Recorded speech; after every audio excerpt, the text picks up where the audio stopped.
hello. I'm actually moving from my phone because like when I was about to put it on my phone, get it up on my phone, there was only like 10 seconds left of shivers, and I was like, oh shit, I've gotta.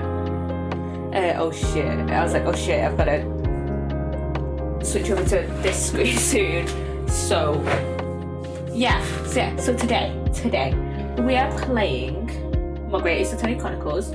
We are doing the Memoirs of the Clouded Kokoro case, and this case has an odd number of parts to it. It has an investigation, it has the first investigation, it has a trial, another investigation, and then 2 parts of another trial.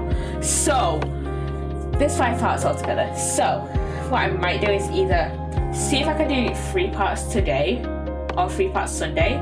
If not, I can do the last part on Monday. I don't think any of the other cases of Resolve have this many parts. The next case, which is the Return of the Great Departed Soul, has 6 parts. The case after that which is Twisted Karma and His Last Bow, has 4 parts, and the Resolve of Ryunosuke Naruhodo has 4 parts. So yeah, this is an awkward number of parts. So yeah, and shit, I forgot to change over my game capture. Let's just get straight into it. So it is that one. It is this one. There we go. Go. So we're gonna load game. The Memoirs of the Clouded Kokoro, Investigation, Part 1. Episode 2. Episode 2 of Resolve. Let's go. It was a ghastly tale of a winter's night. One of an invisible killer and a crime perpetrated on the pavement along Briar Road. As the victim lay at death's door, the mystery of just who had stabbed the young lady from behind had been resolved. But no sooner had my friend saved that Eastern Exchange student from his harrowing plight. Oh, are they talking about Sasaki, then in maybe? the dim, flickering shadows of gaslight did a second bizarre crime rend the stillness of that very night. I dare say most can still recall the sensational headlines of the day. Haunted apartment of death. The condemned criminal's Interesting. curse. The dread demon of coal gas. Yet, though the great detective had at once discerned the truth upon his arrival at the scene, it only proved to be the overture that announced the rising of the curtain on a most tragic play. Okay. No idea what has happened. Yeah. My name is Ryunosuke Naruhodo. I'm a fledgling lawyer just starting out on my journey. 6 months ago, I arrived as a visiting student of law, having made the long voyage across the sea from the Empire of Japan to here, London, England. And on the way, in quite extraordinary circumstances, I made the acquaintance of a world-famous detective, that being Sherlock Holmes. Currently, I reside in the attic of the detective's own lodgings, from where I run my legal consultancy of sorts. I've successfully defended a number of clients in Britain's highest court, the Old Bailey. But since a particularly grueling and unforgettable legal battle 4 months ago now, I haven't returned to the courtroom. In truth, I lost my right to return. But that epic trial was just one small part of an epic tale, a tale in which was now about to awake from slumber. Thanks to a letter I arrived this morning from my homeland.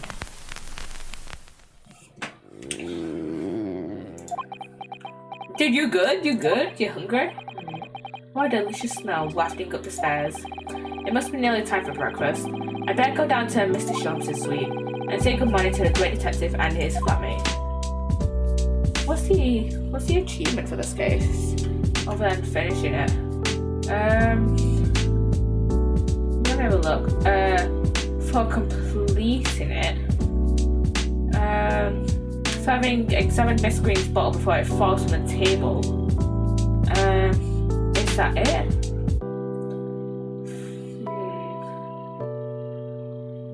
For erroneously answering Mr. Sholmes' question about who might have had something that belonged to the convict in episode 2.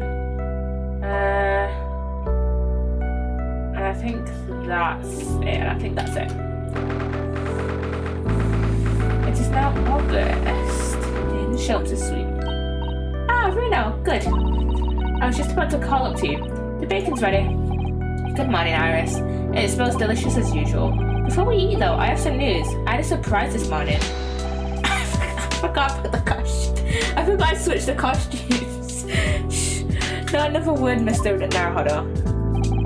This could be just the abstruse thing for my pre-breakfast stagnation repelling mental stimulation, my dear fellow. Morning to you too, Mr. Sholmes. Ah, yes. I see. So that's... Why is he so close? What? Why is he so close up to our face? What the fuck? Sholmes! The truth is as clear to me as day. My faculties of observation have revealed it again. And what are you talking about? You, Mr. Naruhodo, you have this very morning met with a surprise. Well, is that not the case? Really, my dear fellow, it barely warrants explanation. Firstly, your hair is particularly unkempt, somewhat reminiscent of a bird's nest. Secondly, you have neglected to fasten the third button of your jacket. Clearly, when considered together, these two facts point to you having been flustered this morning. Can I talk now? Well, of course. I don't look for admiration, you understand. My hair always looks like this. It's been this way since I first met you. Oh, it has? And the button was ripped off last night, if you remember. By you. How did they pull the button off? Ah yes, I recall the incident now. It's after supper, was it not? Thank you for the look, Nordic. Welcome on in. As the evening advanced, I picked up my violin and began to play the wailing notes of a haunted tune. But then, to my utter dismay, the third string snapped. Why did it have to happen? Why? Little wonder then that in my vexation, I grabbed the first button I saw and ripped it from its proper place. Well, I'd like it back now, please. It's troubling me that I can't fasten my jacket. And it's troubling me that you expect me to know where it is. Somewhere thereabouts on the floor, one presumes.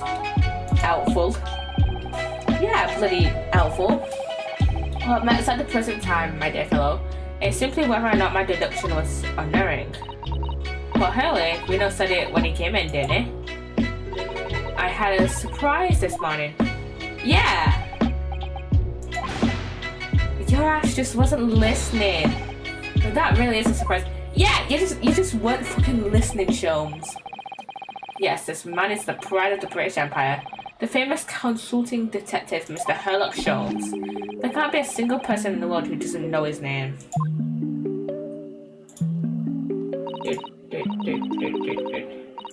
Why is he like this? Why is he like this? I'm checking. Discord notification. Alright then, enough of this silly conversation. Come and eat this bacon before it goes cold. And I have a new herbal tea for you to try too, my latest special blend. And here we have Iris Wilson, Mr. Sholmes' lodger and companion. A truly exceptional young girl who's the author of a highly successful serialization here in London. Yes, The Adventures of Sherlock Sholmes, as published in Rant's magazine. So, Mr. Naruhodo, won't you put us out of our misery? What surprised you this fine morning? Ah, well, I received a letter from Japan. Oh, from Susie, you mean? Was it? Really? That's right. And she has some rather startling news, in fact. Ah, intriguing indeed. You must tell us all about it over breakfast. Oh yes, what fun. Okay, what was it about? What was Psssttt's letter about? This is a letter that I arrived from Japan this morning. by international post. Do we have it in our court record? No, we do not have it in our court record. Oh, how lovely. Look at Susie's beautiful writing. I wish I could read it. And how is your judicial assistant faring, may I ask? She's very well, thank you. In fact, according to what she's written, she actually appeared as a lawyer at the Japanese Supreme Court and won a case. Ah, really? Oh, isn't she wonderful? I cut above your good self, my dear fellow. I've won cases too, you know. Apparently, Mr. Natsume appeared in the trial as a witness. Natsume? No, I don't recall that name. Sasaki Natsume. Of course you do, we helped the man. Twice. You know, in those 2 cases that took place on Briar Road 6 months ago. Ah, the mustache twitchy man with the somewhat feline eyes and the mustache. He didn't have 2 mustaches, Charlie. Yeah, who could forget those 2 cases? They made a very deep impression on me. Yeah, you forget who Sasaki was. Although I must confess, the details are a little hazy now. A very deep impression they made on you. Clearly. So, what was the startling news penned by Miss Psssttt? Do you remember the case of the haunted lodgings, Mr. Sholmes? Ah yes, it's very interesting, you know. I don't feel entirely uncertain that a case of that nature did not occur. He's totally forgotten then. Anyway, in her letter, Miss Psssttt asked that we read over her case notes again and investigate further. Though it took place half a year ago, for what purpose? Because of something that Mr. Natsume said to her, apparently. He suggested that the real reason why she was called back to Japan so suddenly might have something to do with that case of the haunted lodgings. Oh? On Mr. Natsume's return to Japan, Mr. Seto's father questioned him about the case, she says, and someone Mr. Natsume said appeared to trouble Professor Mikotoba, prompting him to send that telegram. Oh, that case, yes! It was very strange, wasn't it? Yeah. And I had compiled the whole story into a nice neat manuscript ready for publication too. Then Hurley here was all funny about it, remember? He was very mean. That story must not be published, you said very mysteriously as well. Really? I said that? Are you sure? Do you perhaps know something about it as well, Mr. Sholmes? About why Mr. Psssttt was suddenly told 4 months ago that she had to return to Japan? Yeah, do you know anything? It's been 4 months now since we waved Susie off at the door at Dover. It was such a shock, wasn't it? The way she just suddenly announced that she had to go back to Japan. Indeed it was, due to a telegram she received from her homeland, I believe. That's right, telling her to return urgently. Because apparently her father was ill when we know that wasn't the case. Yes, because her father had passed away. No, it just said he was suffering from a high fever, the cause of which was unknown. He's not dead. But according to this letter, that news about her father's fever was just a ruse. A ruse? So Susie's daddy lied to her so that she'd make the voyage back home? Why would he do that? I have to admit, I have absolutely no idea. But she believes it's almost certainly related to the case of the haunted lodgings. Summoning her back to Japan so suddenly like that, I wonder what Miss Pssttt's father is hiding. Hey, do you know what it's all about? Does he know something? Ah, well, who can say? What, but you said... Please, I have engagements, my dear fellow. My calendar is quite surprisingly full today. And a stringent analysis of the matter would be excessive, I feel. Even if I were quite at leisure. So, man the floor in my absence, won't you, Iris? I will, Hurley. Don't worry. See you later. Huh. He's got off rather quickly that... Yeah. He's been a bit weird. Herlock is being a bit weird for sure.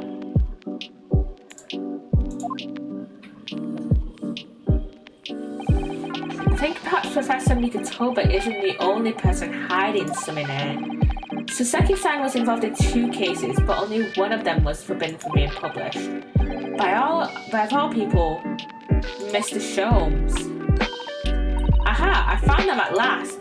Iris, are they... The notes about the case? That's right, Susie and I compiled them together. The case of the haunted lodgings. Do you want to read them, Runa? Absolutely. Thank you, Iris. I have no idea what secrets could still be hiding in the shadows of this case, but perhaps if I read over the notes again, something might come to light. That's the spirit. And so, Iris and I decided to read over the case notes again together.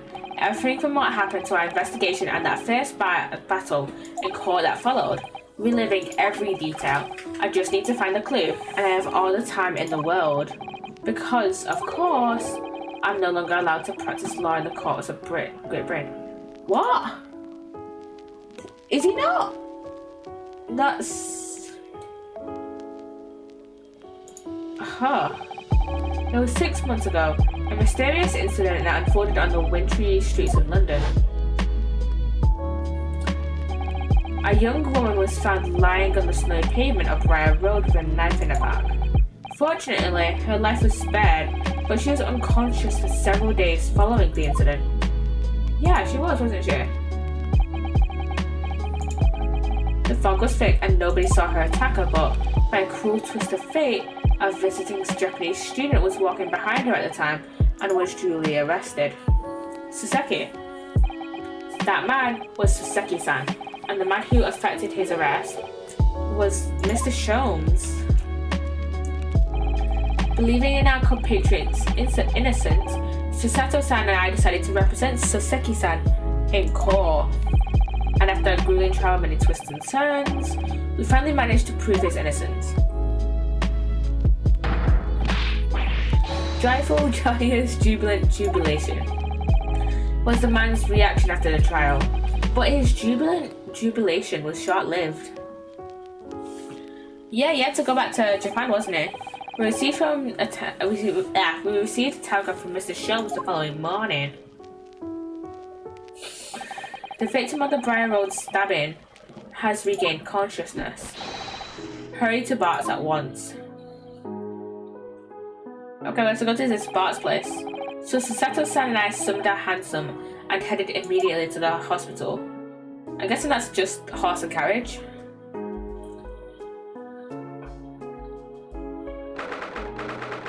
Oh yeah, we never really got the follow-up of this.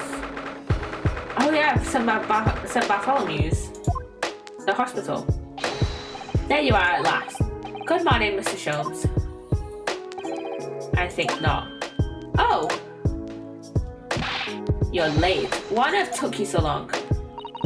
Your telegram only arrived at 5 o'clock, Mr. Sholmes, and it's a 20-minute ride to the hospital.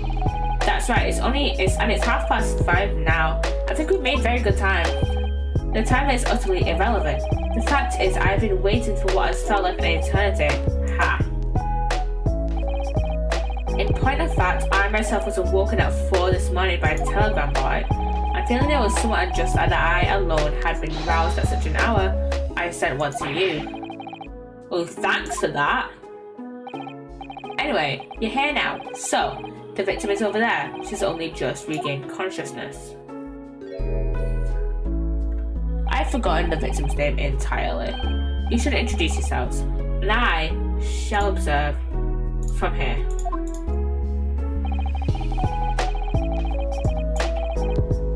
So that's the lady who was found on the snow-covered pavement with a knife in her back.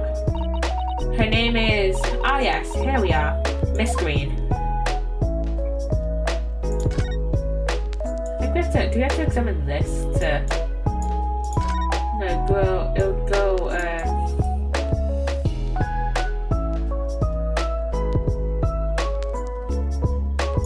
What was the achievement? What was the achievement for this?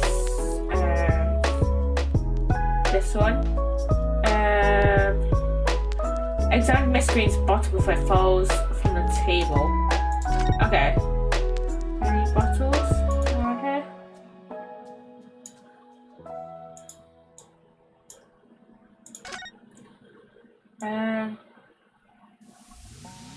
No bottles, no bottles. Good to examine up there. There are lots of bottles in that cabinet, aren't there? Do you think it's safe to keep them like that? Yeah. If you're a patient here, I feel sure you take some medicine by mistake when you're half asleep. That is a worry, but at least the cabinet has a lock, even if it's only a flimsy looking one. Oh, I've no doubt you've managed to unlock that somehow while you were half asleep as well. There are limits even to what I can do when I'm half asleep, you know, Miss Psssttt. Yeah, come on, Psssttt. Limits, man, limits.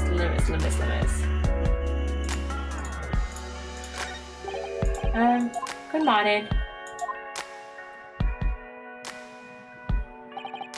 Hello, I'm Ryunosuke Naruhodo from the Empire of Japan. Oh no, was it your knife that? Are you the man who? No, I'm a lawyer. And I'm Psssttt Mikotoba. Pleased to meet you. Oh no, was it your knife then? Are you the one? No, I assure you. I'm Mr. Naruhodo's judicial assistant. We heard that you'd regained consciousness and wanted to come give you our best wishes. Best wishes? For me? Thank you. I'm Olive Green. I'm an artist. Well, no, that's not right, is it? What I mean is, I'm trying to be an artist. Well, what I really mean is, I desperately want to be an artist.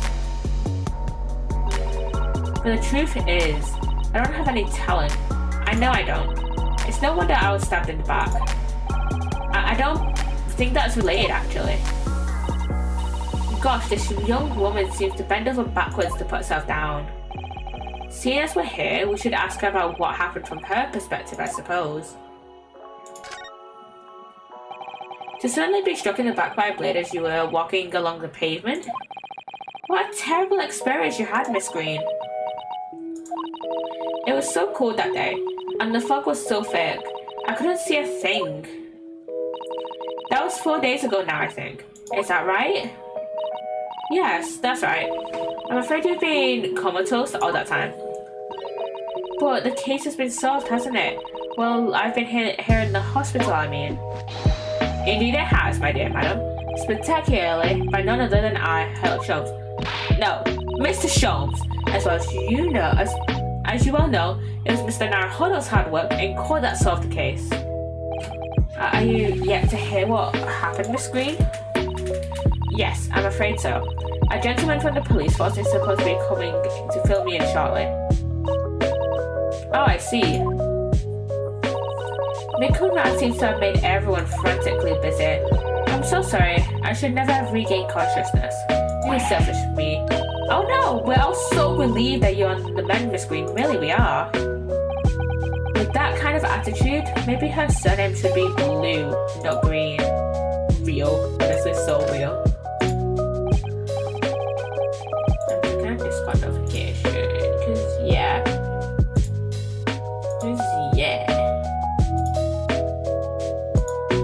So you're an artist, are you, Miss Green? Oh no, I couldn't possibly claim that. I'm a fledgling artist at best. I mean, I'm a student of art, really, at the Thorndike Academy of Fine Arts. Oh my, an Academy of Fine Arts. Great Britain is such a wonderful country. Tell me, Miss Green, do you live hereabouts? Oh no, actually.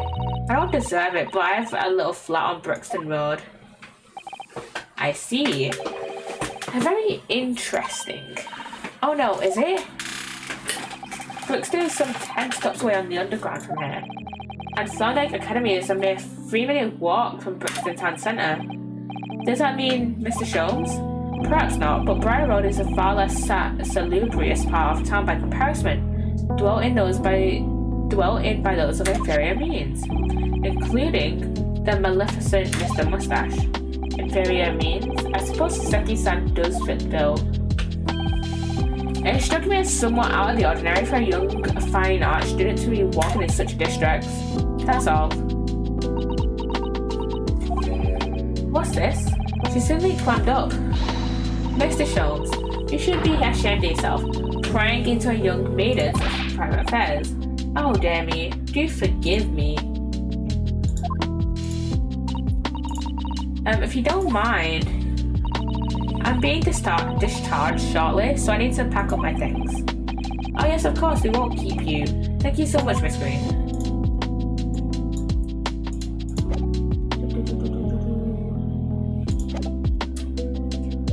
Okay, so what do we do? What do we do now? We're here.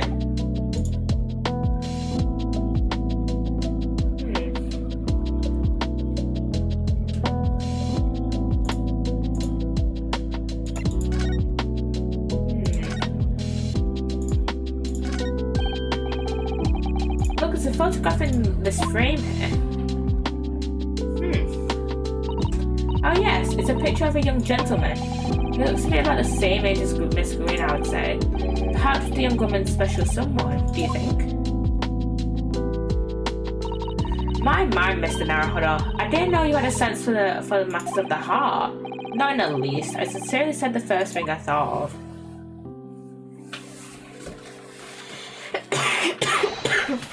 Is there Mr. Naruhodo here? Mr. Naruhodo now? Well, if you're looking for Naruhodo, the lawyer here, that's me. Mr. Naruhodo. Good, this is for you.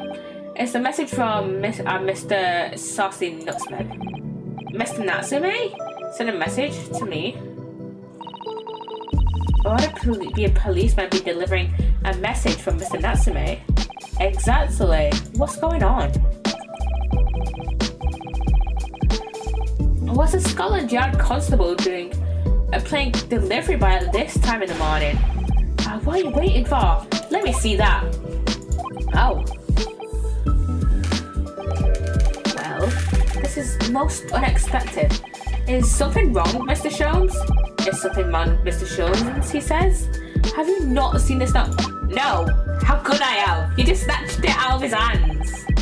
It would seem that London's criminals have no intention of letting the great detective rest. What are you on about? A new case called? A case of murder, no less. We must depart at once. Murder? Call a cab. Time is of the essence. But the trouble is, we've yet to read Mr. Natsume's note. I was thinking we ought to pay him a visit in his lodgings once we did. That will be entirely convenient. Convenient? What do you mean? It's all here in the note, my dear fellows. The murder we must investigate took place at Mr. Mustache's lodgings. Wait, what? It took place at Suki's place. I'll hail a fiacre at once. What the fuck is a fiacre? Oh, how do you even say it? How do you say it? Fiacre. Fiacre. Fiacre, a small four-wheeled carriage for public hire. Oh, okay, so like horse and carriage.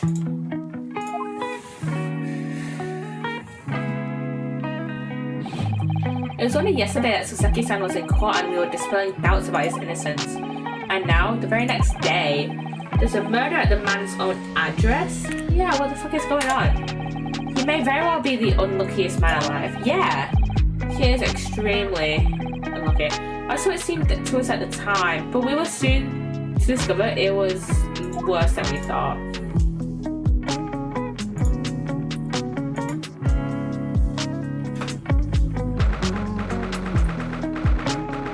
And it's the 21st of February. Okay, so this takes place at what? 6 months before then? Before? Oh yeah, this would take 6 months before actually. This just takes place right at like the day after. Like a couple of days after we got, Sasaki's innocence. What on earth? Oh my, the gentleman is deceased without question. He's dead. Look, I'm shooting Mr. Naruhodo Esquire. Mr. Natsume. Oh, why is this happening? Why to me? I only just got out of court yesterday. I was finally home after 2 days of misery. And then I wake up the next day to this. No early bird should catch a worm like this. Woeful worm without wiggle. I see you're in high spirits again this morning, Mr. Mustache. Ah! That's a horrible hairlock Sharms. Show yourself the door. I never invited you. Mr. Sharms came here with us. I'm quite sure he'll be able to help you, Mr. Natsume. Why did I just close? Oh. Okay.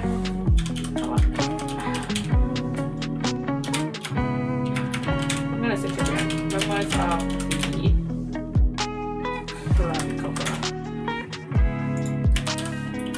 clouded cocoa. I typed out something like half of it. Okay. Okay.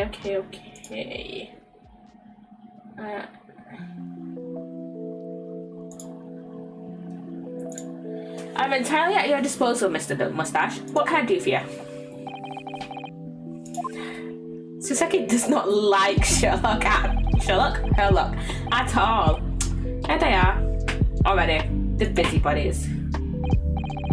Ah, Inspector Gregson. What a pleasant surprise. Pleasant, is it?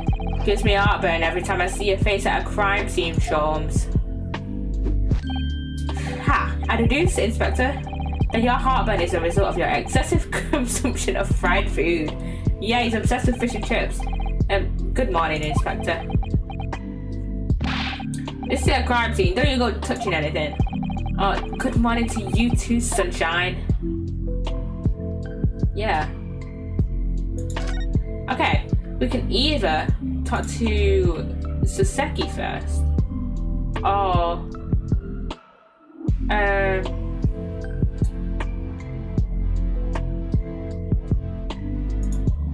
we can talk to Gregson first. Let's talk to Suseki first. What a terrible thing to have happened. It's only been 3 days since I was arrested for the incident on the pavement outside. And then, having finally regained my freedom, it starts happening all over again. Endless existence of excruciating experiences.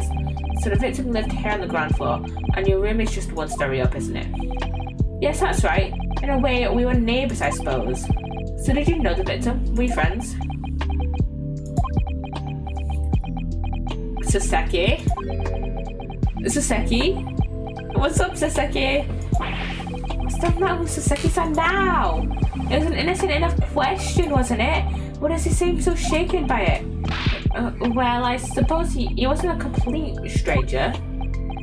But did he ever invite me to his room? Never. On my honor, I swear it. What an extreme reaction. You're probably wishing you'd never asked now, aren't you, Mr. Naruto? When we found him here, I felt wretched, which is why I sent word asking you to come. Through that inspector over there. Okay, Inspector Gregson. So, Inspector, what was the victim's name? Who was he? Mr. William SHAMspeare. He's a lodger here. As you can probably tell, he's an actor. A bit of a dead loss as it happens, or just dead. Mr. SHAMspeare. It was the landlord, old Mr. Garadeb, and the other lodger, Mr. Natsume. You found him. The fella didn't rise at his usual hour, so Garadeb got word and kicked the door down. Oh yeah, because I remember from the last case, wasn't it his wife, Garadeb's wife, that was the one who ended up stabbing Olive Green? But doesn't Mr. Garadeb have a bad leg? Oh yeah, you're right there. It was that jittery Japanese hunchback over there who actually did the kicking. Really? Suseki-san? The victim was pretty hard up, it seems. He even done some time inside for petty crimes. He had no money, no place to go, and no friends. He was only acquaintances with the people in this house. Miserable life and a miserable end to it. So, where exactly is Mr. Natsume still doing it? He's not involved in the investigation, so shouldn't you have sent him away from the crime scene? Well, I'm not saying it's because the fellow looks odd or anything, or that he acts suspicious, but I thought it would be prudent to take a statement from the cohabiter. You nearly said culprit there, didn't you? Oh dear. Mr. Natsumi appears to be under suspicion again. It certainly seems that way. He does just come across as such an odd fellow, doesn't he? Oh man, how unfortunate. Anyway, I can't say much until the coroner gets here. But I don't think the fellow's been gone there for that long. The body's still warm. Even if the inspector would allow it, I don't think I could bring myself to touch a dead body. Huh? What's our mate Sherlock? What's our mate Sherlock doing here? Wait, do we have a? I completely forgot what achievements we need. One of them is to examine the screen's ball, and the other one is. For erroneously answering Mr. Shams's question about who might have had something that belonged to the culprit, to the convict even.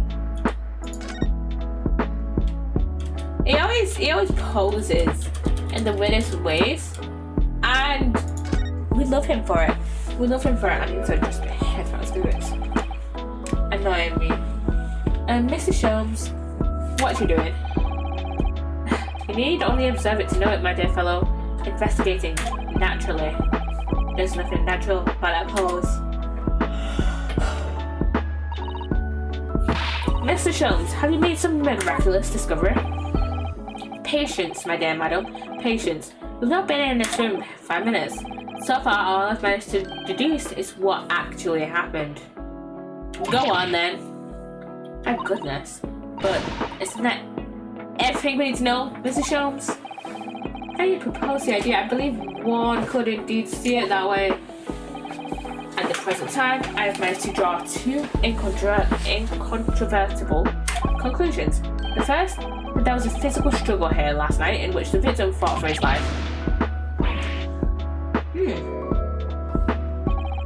Mr. Natsume, what's wrong? Is something that Mr. Sholmes said significant somehow? No, don't mind me. Look out there. You good there, Saseki? And my second conclusion is that there was a poison lingering in the air here last night that passed the victim's lips. It's nonsense. Huh. Saseki knows something. Saseki knows more than we do, definitely.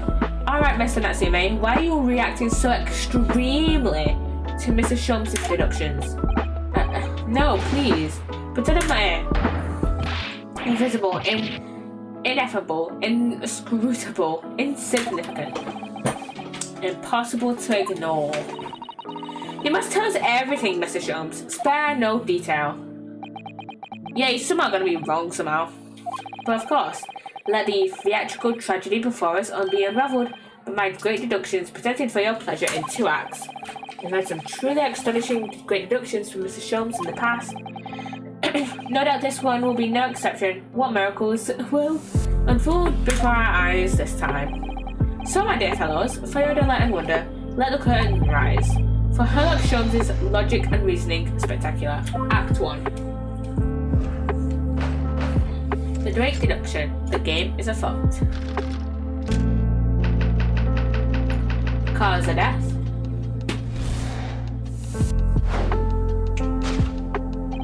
Careful observation of the victim reveals to us that the events that transpired in the disconsolate room last night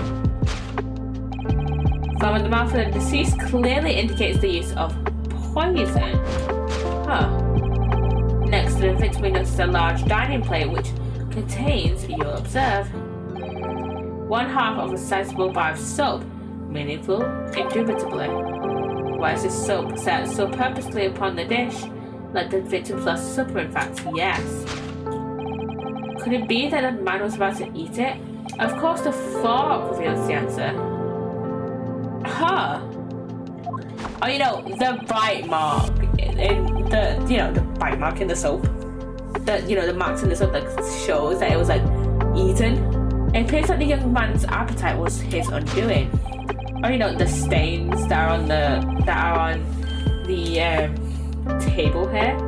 Taking up arms in the form of his cutlery, the victim engaged in a deadly battle for his life.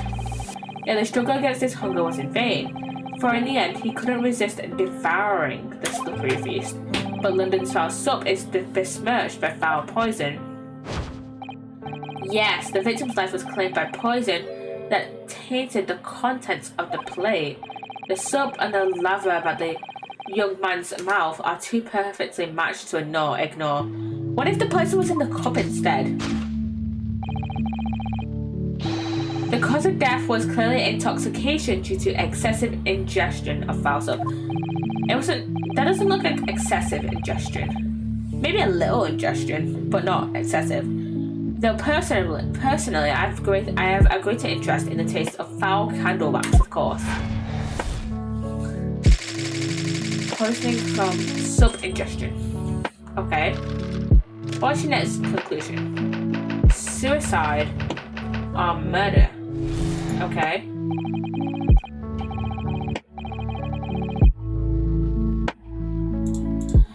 The cause of death identified, we proceed to Act 2, where we ponder the next question. Was this suicide or murder? Oh. The audience will recall that death occurred during the victim's last supper. Did the man dine and die alone? This single teacup suggests the answer. To draw a conclusion on the meagre evidence would be foolish, however, certainly. The careful criminal could have absconded with his own cup to cover his tracks. Well, allow me to lift the veil of doubt, my dear fellow. Indeed, what reveals the answer, of course, is the broken lock. Oh? Though forced open now at the time of the incident, this door was locked. And the soul key was in the victim's pocket. In other words, when the victim was consumed the poison, he must have been alone with his inferior soap from whence wafted an inferior scent. And with that acrid aroma lingering in the air, the victim met his end in tragic solitude, but could take comfort only in the fact that his soul was well cleansed on its way to the hereafter. No possible perpetrator present. What about the broken lock? It was forced open by someone. This concludes the final act of Sherlock Holmes' great deduction. Okay, Sherlock. Okay. Yeah, Psssttt is not convinced. Neither is Gregson. He's just there. Gregson is just there eating his fish and chips. There's just one thing, Mr. Sholmes. You're disposed to identify just one thing, aren't you, Mr. Naruhodo? Pray, what concerns you? Well, no matter how hungry he was, do you really think the man would have eaten soap? It is quite apparent that this man had barely a penny to his name. It is a curious thing, but to one so destitute, soap can suddenly appear quite irresistibly appetizing. How extraordinary. In truth, I've tried a little soap myself in the past. You've eaten it, you mean? My dear fellow, it was some time ago now. My postulation was that it would cleanse my gut. And did it? As I writhed in agony on the floor and spilled the contents of my stomach, yes, I believe I did. The experience taught me a valuable lesson. Soap is quite poisonous. It is an unpleasant taste and leads to great discomfort. In summary, I cannot recommend it. Believe me, I wouldn't eat it even if you did. There's something that troubles me as well, actually. Oh, what's that? It's Mr. Natsume. I couldn't help noticing him shuddering and quivering out of the corner of my eye, almost as if Mr. Sholmes' deductions touched a nerve somehow.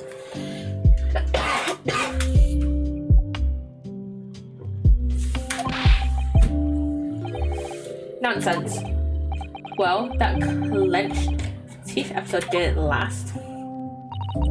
I think, judging by Mr. Natsume's reaction, the great detective's deductions may need some gentle corrections in order to reach the actual truth. Yes, Mr. Sholmes' observations and deductions are sometimes a little too sharp.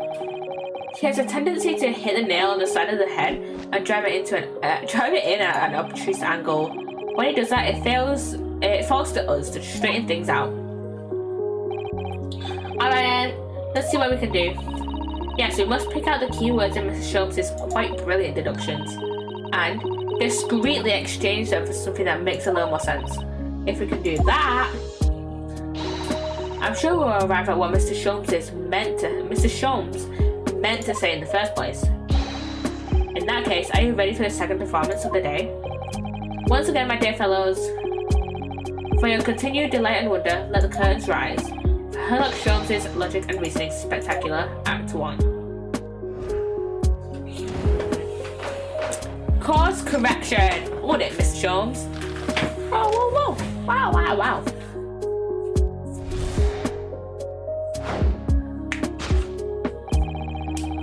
Careful observation of victim reveals towards the events that transpired in the disconsolate room that night.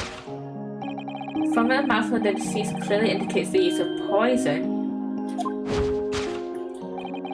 Next to the victim, we notice a large dining plate which contains, you observe, one half of a sizable bar soap. Meaningful? Indubitably. Why is this soap set so purposely upon the dish? Not the dinner's. That's the bit. Could it be the man was about to eat it? Of course, the fork reveals the answer. Huh. Well, you can't deny that a fork implies the man was eating something, or about to eat something. Yes, that's true. If I have to decide to eat some soap, I should prefer to use a fork and attempt it with chopsticks. And of course, only half of the bar of soap is left on the plate. But might there not be some other explanation? Something material that proves whether or not the man really ate some soap? Would it just be, we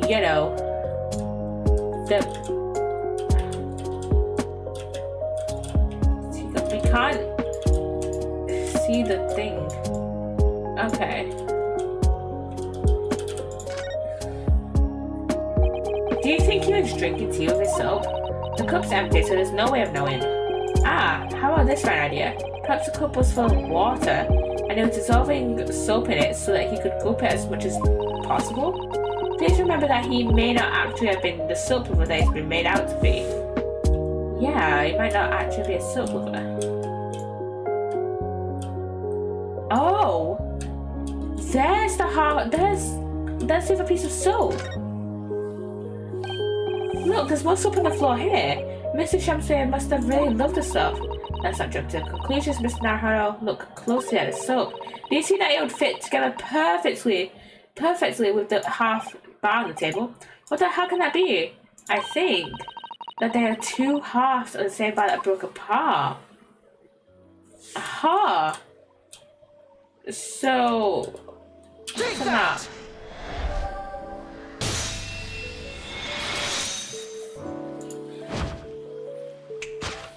Oh my god, look! I didn't realize this at first when I changed the outfits. But the little mouse, oh my god, that is so cute. That is so cute. Oh my god. Could it be that the man was about to eat it? Of course, the other piece of soap reveals the answer.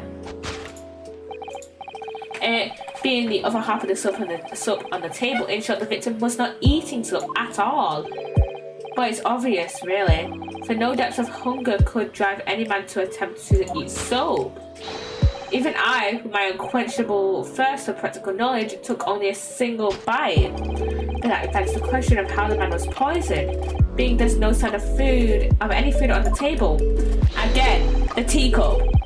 An excellent observation, Mr. Naruto, and one that furnishes us with the answer we seek. For London's foul soap is besmirched by foul poison. Yes, the victim's life was claimed by poison that tainted the contents of the plate, which can't be right now that we know he didn't eat the soap. Mr. Sholmes is still pushing the soap argument then. Perhaps he's suggesting the man licked the soap rather than eat it. If soap in London is that poisonous, I don't think I want to be washing my hands with it. But there are no signs of any food in this room at all. Of course, food isn't the only thing that passes people's lips, is it? Yeah, it could be the teacup. It could be the teacup. And so there's a stain here that concerns me, but we can't, click on it. Yes, a Western vessel for serving the infusions of dried tea leaves. It's a teacup, Mr. Naruto, as you well know. Stop playing on airs. and it's empty. So I've already established that the victim wasn't eating soap when he died. However, there's significant evidence to suggest that he was drinking tea. My thoughts exactly. So we present the teacup.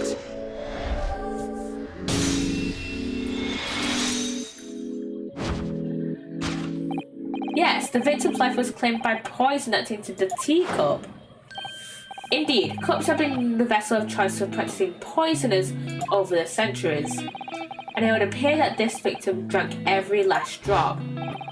There's no sign of food anywhere in the room, which leads us to the immutable conclusion. The cause of death was clearly intoxication due to the ingestion of poison contained in this teacup. Poison in the tea. Okay, that's solved. That's a course correction.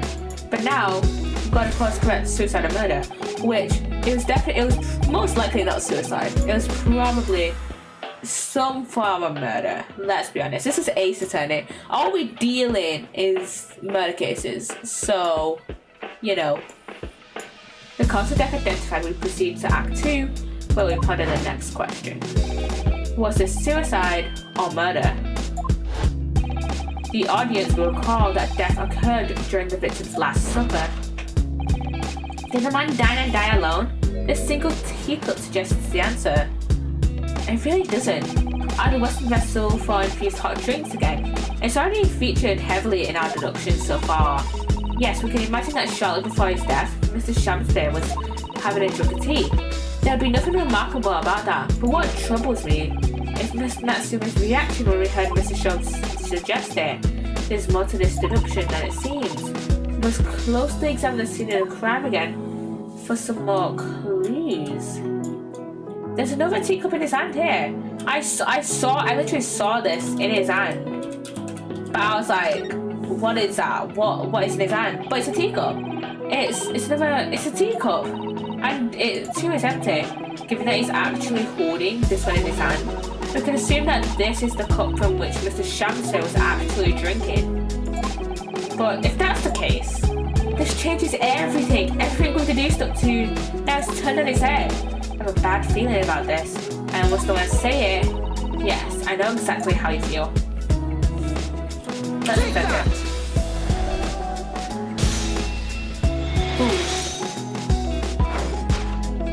Did the man dine and die alone? This other teacup suggests the answer. Yes, there were 2 teacups in this room all along. In other words, this is a strong indication that at the victim's last supper, there was a guest present. At the very least, we can say now with certainty that somebody else was here in this room last night taking tea with the victim. What are you talking about? Utterly, unbelievably, unjustly unreasonable. To draw a conclusion on such meagre evidence would be foolish, however, certainly. In which case, what can we deduce about this possible guest at the table? Well, allow me to lift the veil of doubt, my dear fellow. Do you mean to say you know exactly who was in the room at the time of the victim's death? Indeed. What reveals the answer, of course, is the broken lock. I'm not sure I like where this deduction is going now. I'm afraid it's too late to go back to the halcyon days of eating too much soap. But the identity of the guest who was in here last night when the victim passed away is something I have a very bad feeling about.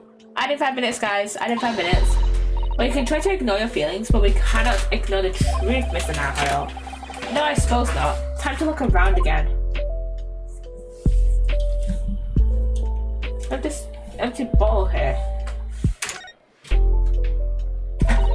It's empty. Empty of liquid, but full of air. That makes you think, doesn't it? It makes me think that you're full of hot air. You should be thinking about who else was in the room at the time. But Psssttt's quip and response was cleverer than my original riddle. I was hoping that we could, look into it more. Oh, there's some glasses here. that we cannot analyze. But there's some books. At first glance, it seems that the only things in this room are the makeshift stage and the costumes. I looked at these 3 books initially. I wonder what they are. Let's see, the titles read: The Picture of Monsieur Lecoq, Canterbury Yearnings, and A Meal for Gabarreau. Wait, I'm sure I've heard those titles before. It could just be an incredible coincidence, but they're the exact 3 books that Mr. Natsume purchased the other day. What? Yes, on the day of the unfortunate incident when Miss Green was stabbed, Saseki-san had just been to a bookshop and bought them, that's right. And now those 3 titles are here in the room with the victim. Yes, Mr. Natsume claims never to have been here before. What does this mean, do you think? I really don't know what to make of it. A pile of familiar books, which suggests that Saseki was here.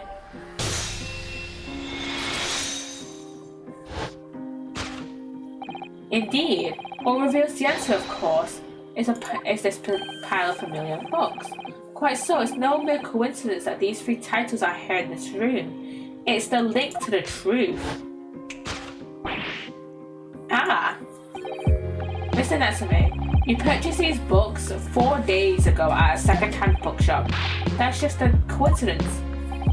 In that case, you will be able to bring the same 3 titles from your own room, will you not? This very moment. Yeah, Natsume. No, never. Non-negotiable. If you can't bring your own copies here, it proves that these 3 books are in fact yours. Having purchased the books 4 days ago and returned to your lodgings, you were arrested the very next day. So you could conceivably have brought the books here on that evening, but you never mentioned it. In other words, you could only have brought these 3 books here to the victim's room.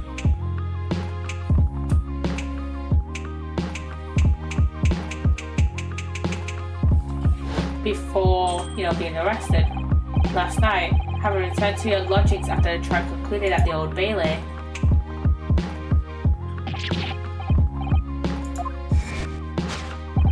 In short, there's only one possible conclusion.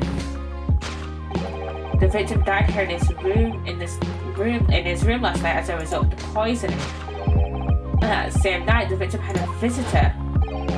And that visitor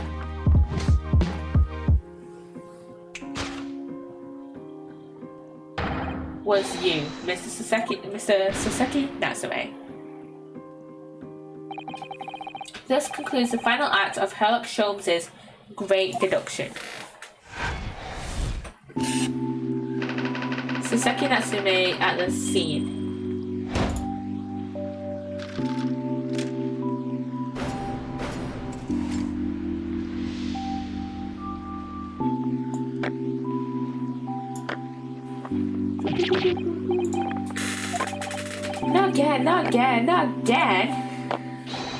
Not again. Well then, Mr. Natsume, it would appear you're gonna have to accompany me down to the yard. Again, but wait. Hold your horses, yes? Door, key, locked, entry, exit, entirely impossible. He's so flustered he's being even stranger than normal. Which is understandable because he literally just got out of prison last night, out of jail last night, and now he's being arrested again. What? You think that's an alibi? You could have just made a copy. What? You live in the same building after all. You'd have plenty of opportunity, I'm sure. Oh, adds in, but mystery me. Sorry, sir. You'll get your chance to give your side of the story later. The facts speak for themselves, Mr. Mustache. You horrible Sherlock Sholmes. He really has found himself an arch rival now, hasn't he? Come on now, no dilly-dallying. Outside, there's a carriage waiting. Local student, Mr. Naruhodo Esquire. I never imagined I'd be in this position again, but... You have to help me, please. I'm innocent. Alright, I understand. We'll come to your cell later and talk about it. And one more thing. Oh yes? My poor little kitty cat. Waka hi, please give him his breakfast for me. Waka hi, little waka hi. I just started. How you doing, guys? Stretch. I have truly done nothing today. I was gonna read a journal article for uni, but then I was like, I cannot actually be bothered. So, and I was gonna play the guitar as well, but then it got to like, I think it was about 4:30, and my dad was like, hey, I'm gonna pick you up in like 20 minutes, and I was like, okay. So I think I made an edit actually. I didn't play guitar. When I get home tomorrow, or maybe or maybe sometime next week, I should pick up the guitar again, because I haven't played it in a little while.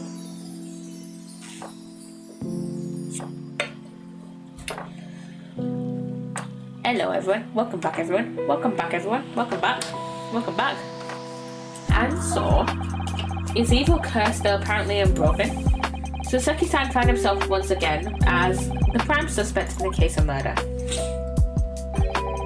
Thanks to the incriminating deduction of the great detective and us and Naruhodo, my dear fellow, that honor belongs to you.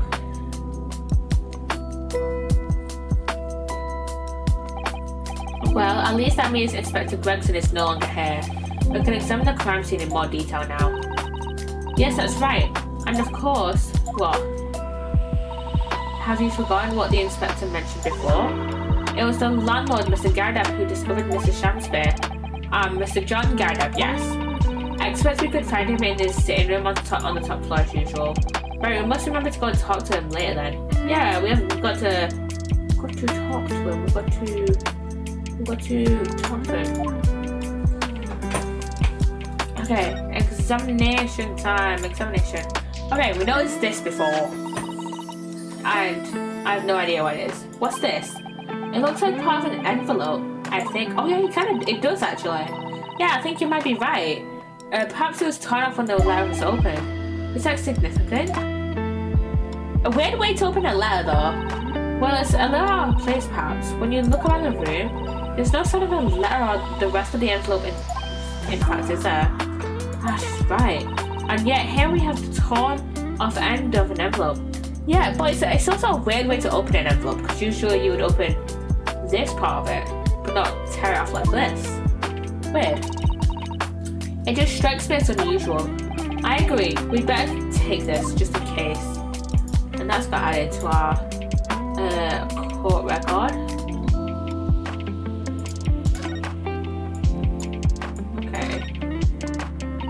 Accidentally put something. Oh, the poor man, so young to die.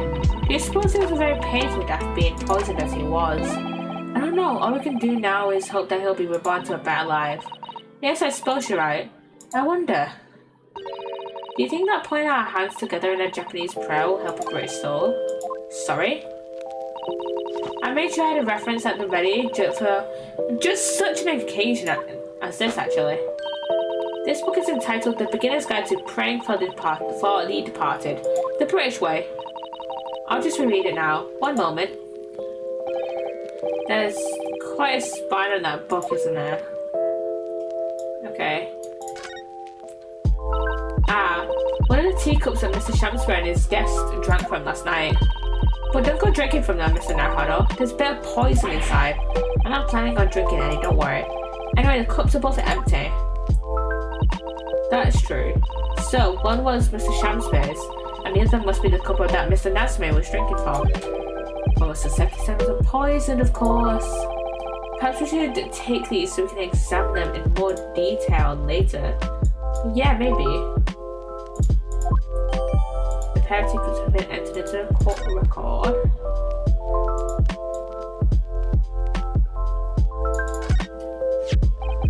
Here we have another disproportionately large machine that looks like a meter of some kind.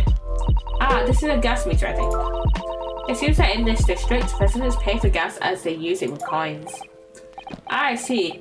Yes, now you've pointed it out, you can see there's a slot just here and it looks like it would take a coin. So you mean if you put a coin in there, that's right, that would buy you about 2 hours of gas for lights and heating. So if you're a poor person with no money, you'd have to sleep in the freezing cold. Yes, or if you're a scatterbrain with no change because you forgot to exchange your money at the bank. Thank goodness there's no meter in our office. Yeah, thank fuck. That would be so annoying. And we accidentally clicked that again.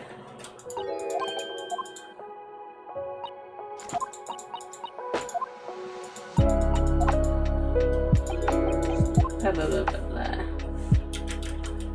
And what is there to examine? I don't think we need to examine these. Because those don't seem relevant at all. Look at this side.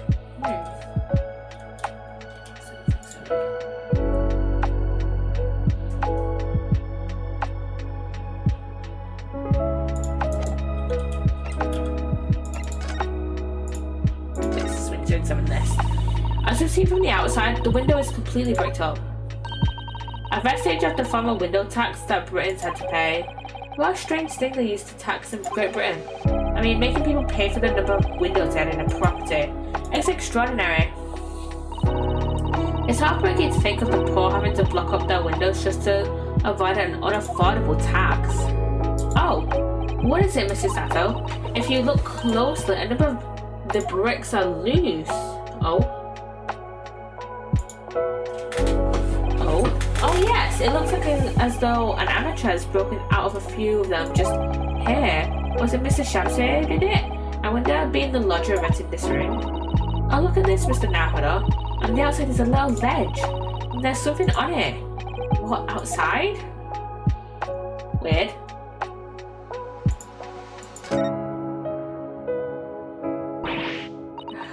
It's so cold outside. You can feel it through the sky. It did snow all last night. It would be cold. But more importantly, what is it on the ledge out there? What are those snow-covered lumps? It's more bars of soap. Soap? What are bars of soap doing lined up on an edge outside the window? I have no idea. But the pair of them look rather charming like that. Still, it's very strange, isn't it? Bars of soap lined up outside the window. I think perhaps we should take one. There are two after all. Oh dear. I suppose we could. Oh, what's this? Look here at the soap. Ah! Do you see in the middle there? There's a patch that's different colour. It's a sort of transparent, but some sort of fancy design, I suppose. Only in Great Britain. It looks like the Hinamaro flag of Japan, doesn't it? How wonderful. It's probably a very expensive brand. Expensive? And what's it doing here in this ramshackle old room? Huh. Weird. Very, very weird.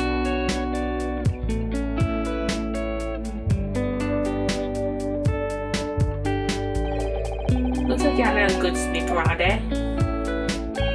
Inspector Gregson, back so soon? After I threw that little Japanese fellow in the clink, I went and reported this to the investigation division. In 5 minutes' time, this place will be cordoned off by the yard. Oh, I see. Well, we better be leaving then. Poor Mr. Natsume must be feeling very low, being back in his cell again so soon. I'm sure we should probably go and...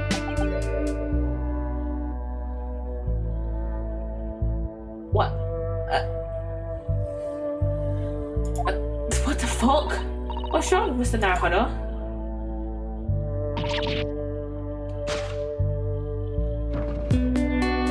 I'm sorry. Out, breathe candles. Life's a walking shadow, poor player. That struts and frets his hour upon the stage, and is heard no more. Now, how sound after the next part?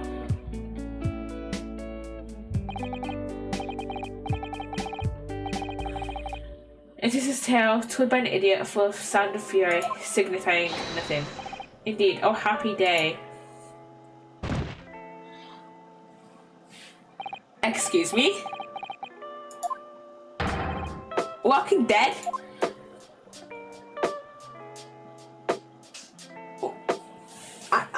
I'm sorry, what? The fella isn't dead at all? What was that nonsense you were saying though? I think, yes, it was from William Shakespeare's Macbeth. A soliloquy from Act 5, Scene 5. Shakespeare. Wait.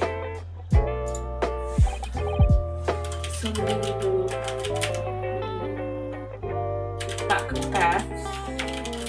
Act 5, Scene 5. Guessing it's this one, Macbeth monologue.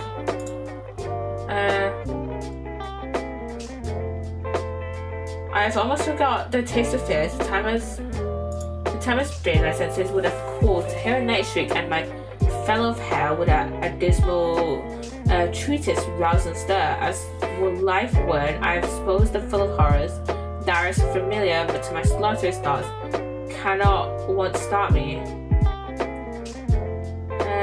She should have died hereafter. There would have been a time for such a word.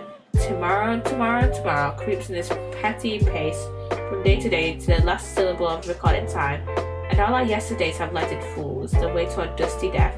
Out, brief candle, life's well walking shadow, a poor player that struts and frets his hour upon stage, and then is heard no more. It is a tale told by an idiot, full of sound and fury, signifying nothing. Huh.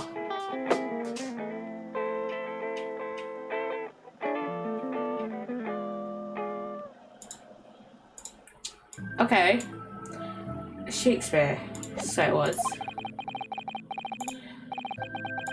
What do you say?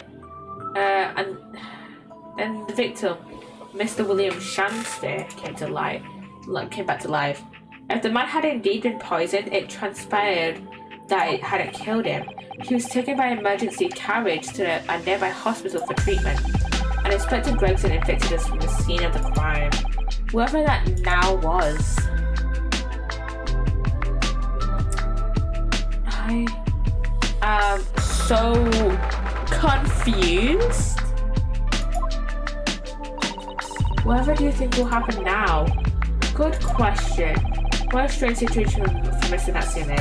Arrested for murder, but then the victim comes back to life.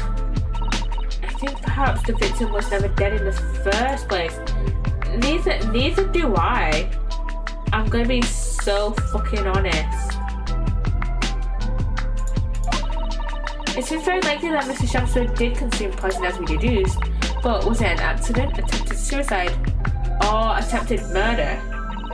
Until the truth can be established, I imagine the police will keep Mr. Natsume in custody. I suppose so. Let's hope he doesn't come to anything more than a night in the cells. Oh, what's this?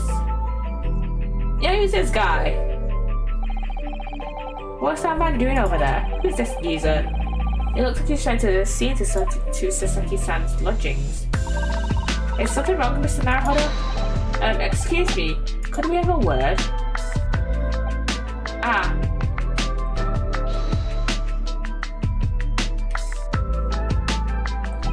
Okay. He just ran off.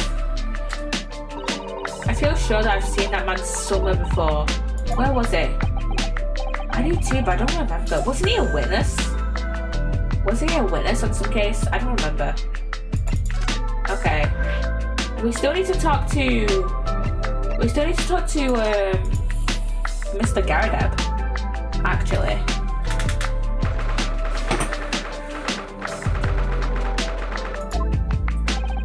Here we are again. The eccentric landlord's eccentric top floor abode. We're here because Mr. Garadeb's the one who discovered the incident this morning, don't forget. There he is. Ah, you chaps here. Yes, good morning, sir. Thank you for your cooperation in court yesterday. It was quite a trial.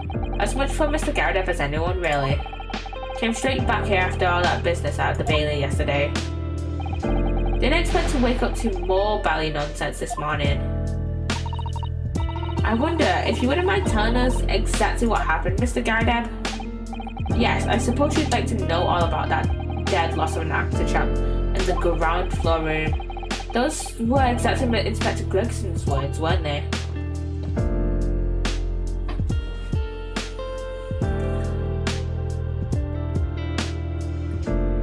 Okay, let's talk to him. Let's talk to this guy. It must have been a real shock for you this morning. How you discovered what happened? Well, that hopeless actor chap rises at 5 o'clock sharp. 5 o'clock sharp every morning without fail. But at 5:30 this morning, he still hadn't lit the gas. So I went down and knocked on his door, but no bally answered. And that's when you broke into his room by kicking down the door.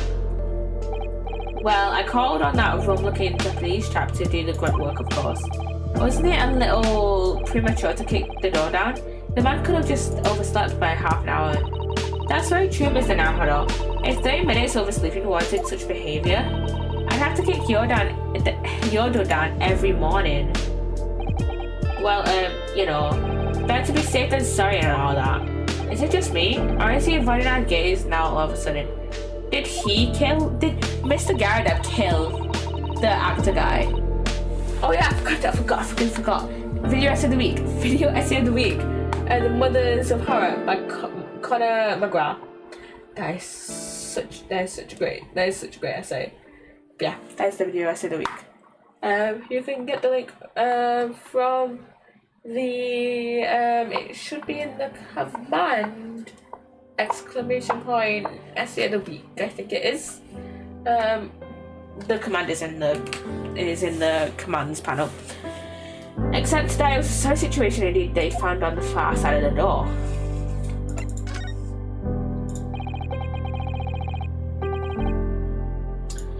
The victim's name is Mr. SHAMspeare, I believe. Is that right? Yes, William SHAMspeare. Took the ground floor room 3 months ago now. And how would you describe him? In a word, destitute. Destitute? Well, let's face it, the only redeeming feature of that room is the cheap rent. Anyone wanting to live in a place like that is either broke or has a bally screwed loose. So hard to choose which category Sasaki-san would fall into. Mr. Naruhodo, that's a little rude. He was doing research as well. Research into what? Shakespeare, of course. Shakespeare. Read a few plays of the old bard myself, you know. Romeo and Hamlet and all that. Romeo and Juliet and Hamlet. Yes, William Shakespeare is England's most highly regarded classical playwright and author. He's known as a Sao in Japanese, as you know, and many of his works have already been translated. It seems incredible that Shakespeare was shot into Sao though. Someone was too heavy-handed there. There was a lot of costumes in the victim's room actually, wasn't there? Of course, Mr. Natsume is a scholar of English literature as well. Wait, is Shakespeare actually called Sao in Japan? Shakespeare.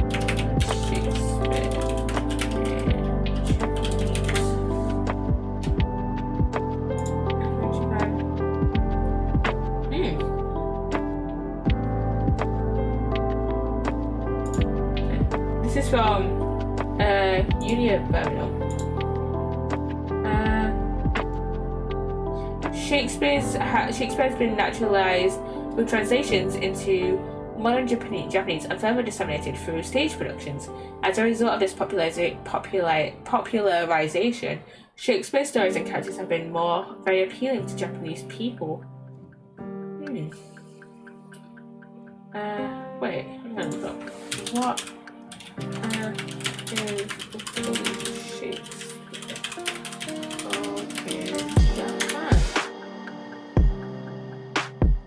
Yeah, actually is called Sao. Fun fucking fact. I imagine he and Mr. SHAMspeare would have had much in common.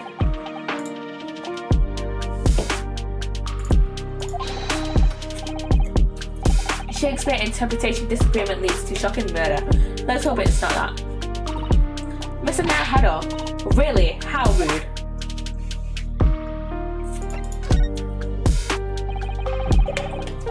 After Mr. Natsume's trial yesterday, you came straight back here, I believe, didn't you? Did you notice anything strange between them and this morning? Well, now must have been about 6 in the evening by the time I got home. Snow was coming down rather heavily as I remember, and it was completely dark already. That failed actor trap was out at the time. Mr. Garrett had noticed there was no light from his room or something, I suppose. Couldn't summon the energy for anything much, so I sat in front of the fire a bit. It was after 8 before SHAMspeare got back, and the chap was up until past 1 in the morning now, you know. So I that's where I was asleep. Splitting my exam sometime after that. I was asleep by then, so I'm rather in the dark here. Well, thank you. That was very illuminating. Is everything alright, Mrs. Sato? Well, I was just thinking it's a little strange, that's all. Mr. Garda, you were up here in your room all evening, if I've understood correctly. No big fan of stairs, no of this blasted leg. Fair enough, honestly. Then, how is it that you seem to know the precise movements of the tenant on the ground floor, I mean? Yeah, that's a very good point, yeah. There's racist suspicions, and I think Garda did in fact kill SHAMspeare. I can't imagine that you could hear noises from the ground floor all the way up here. Does this old man like to spy on his tenants inside it? I say, I know what you're thinking. It's a ballet outrage. I'm ex-military, don't you know? I don't go around spying on my tenants. Why would I? Then how do you know, Mr. Garda? It's the gas woman. The gas tells me everything. The gas? What on earth do you mean, sir? How can the gas tell you anything, let alone everything? As you're probably aware, the gas is supplied to the building by pipes. Yes, I more or less worked that out. Every room in the building is connected by a single pipe to the gas main outside, and the gas company supplies gas to properties via the main. Yes, I understand that too. Let me see if I can explain. Let's say I was to let the gas lamps up here. What do you suppose would happen? Well, obviously the room would get brighter. Exactly, but at the same time, it lets in all the other rooms of the house would dim for a moment. What, they dim? Why?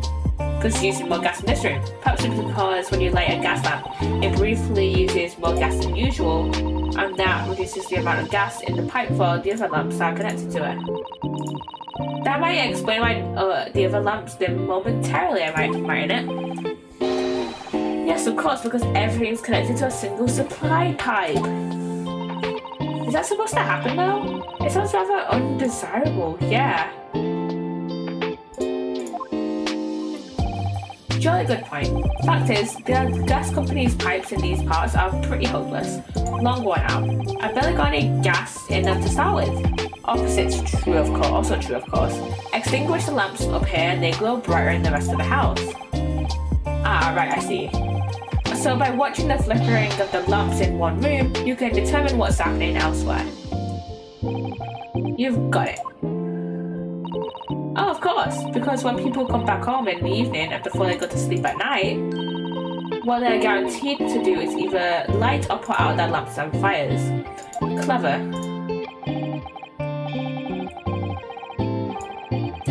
In point of fact, the room on the ground floor and but above it uses slightly different amounts of gas. By watching the lights in here closely, I can work out almost exactly what's going on in the whole house. Gosh, that's fascinating, Mr. Garda. Absolutely fascinating. Oh well, nothing to it really. I can't really see that it's going to help us with the case either. What I'd like to know is why Mr. Garda is so interested in what his tenants are up to in the first place. I feel there's more to it than idle curiosity. Well, we've done as much investigation here as we can, I think. Perhaps we ought to go to the prison and speak with Mr. Natsume again. A good idea.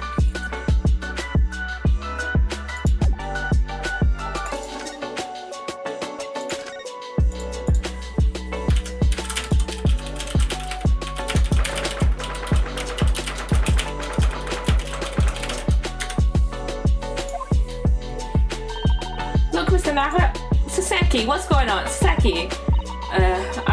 I can't understand this man.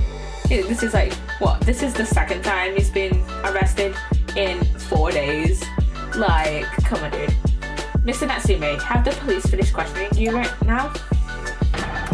Locum student Mr. Naruhodo Esquire. Oh, yes. What is he? Tell me. Is he a ghost? Is he here to harm me? Let me guess. You're talking about Mr. Sholmes. He actually calls himself a great detective, Mr. Natsume. Now ghost. But his diabolical deductions, they're not of this world. They've left me. Ah. Cursed. I'm cursed, I tell you. Well, that sort of hurts. Credit where credit is due, Mr. Naruhodo. You are heavily involved in the deduction too. Yeah, we really were. Yes, moving on. We have some wonderful news. Oh. The victim that we all thought was dead has come back to life again. Now, in the absolute worst case, you could only be tried for attempted murder. Yeah, great. Yay, great. That's great, isn't it, Mr. Natsume? It's terrible. Oh. I'm stuck in the cell, suffering for some silly wrong end of the stick. You did it, didn't you? Confess, you're a killer. Why the mustache? Constant questions. Glad to hear that. Ah, that's selfish shyster. Make up your mind. Are you dead or alive? If you were going to come back to life, why bother dying? Wickedly wishy William. Well, it seems likely that Mr. SHAMspeare was never actually dead in the first place. Ah yes, that might make sense. And I'm pleased that he's alive, of course. Our lively debate last night was much fun. I'd be sad to think it was our last. Oh, oops. Mr. Natsume, does this mean that you did see the victim last night? You met with Mr. SHAMspeare, didn't you? I'm not saying another word. I demand to have a lawyer present. Who do you think I am? Please, Mr. Natsume, we need to hear your side of the story, and technically, you do have a lawyer present. Us. Naruhodo. Why am I cursed like this? Okay, what happened? What happened? Can you tell us exactly what happened last night then, Mr. Natsume? There's nothing to tell, but Mr. Naruhodo Esquire, I'm eternally grateful to you for helping me with that accursed case yesterday. The case that saw poor Miss Green hospitalized after she ended up with a knife in her bag. I'm gonna be so fucking honest, I do not remember who was the culprit for that case. I'm gonna look it up. It was the Adventures of the Clouded Corporal. I do not remember. I genuinely do not remember who actually was the culprit. Let me see.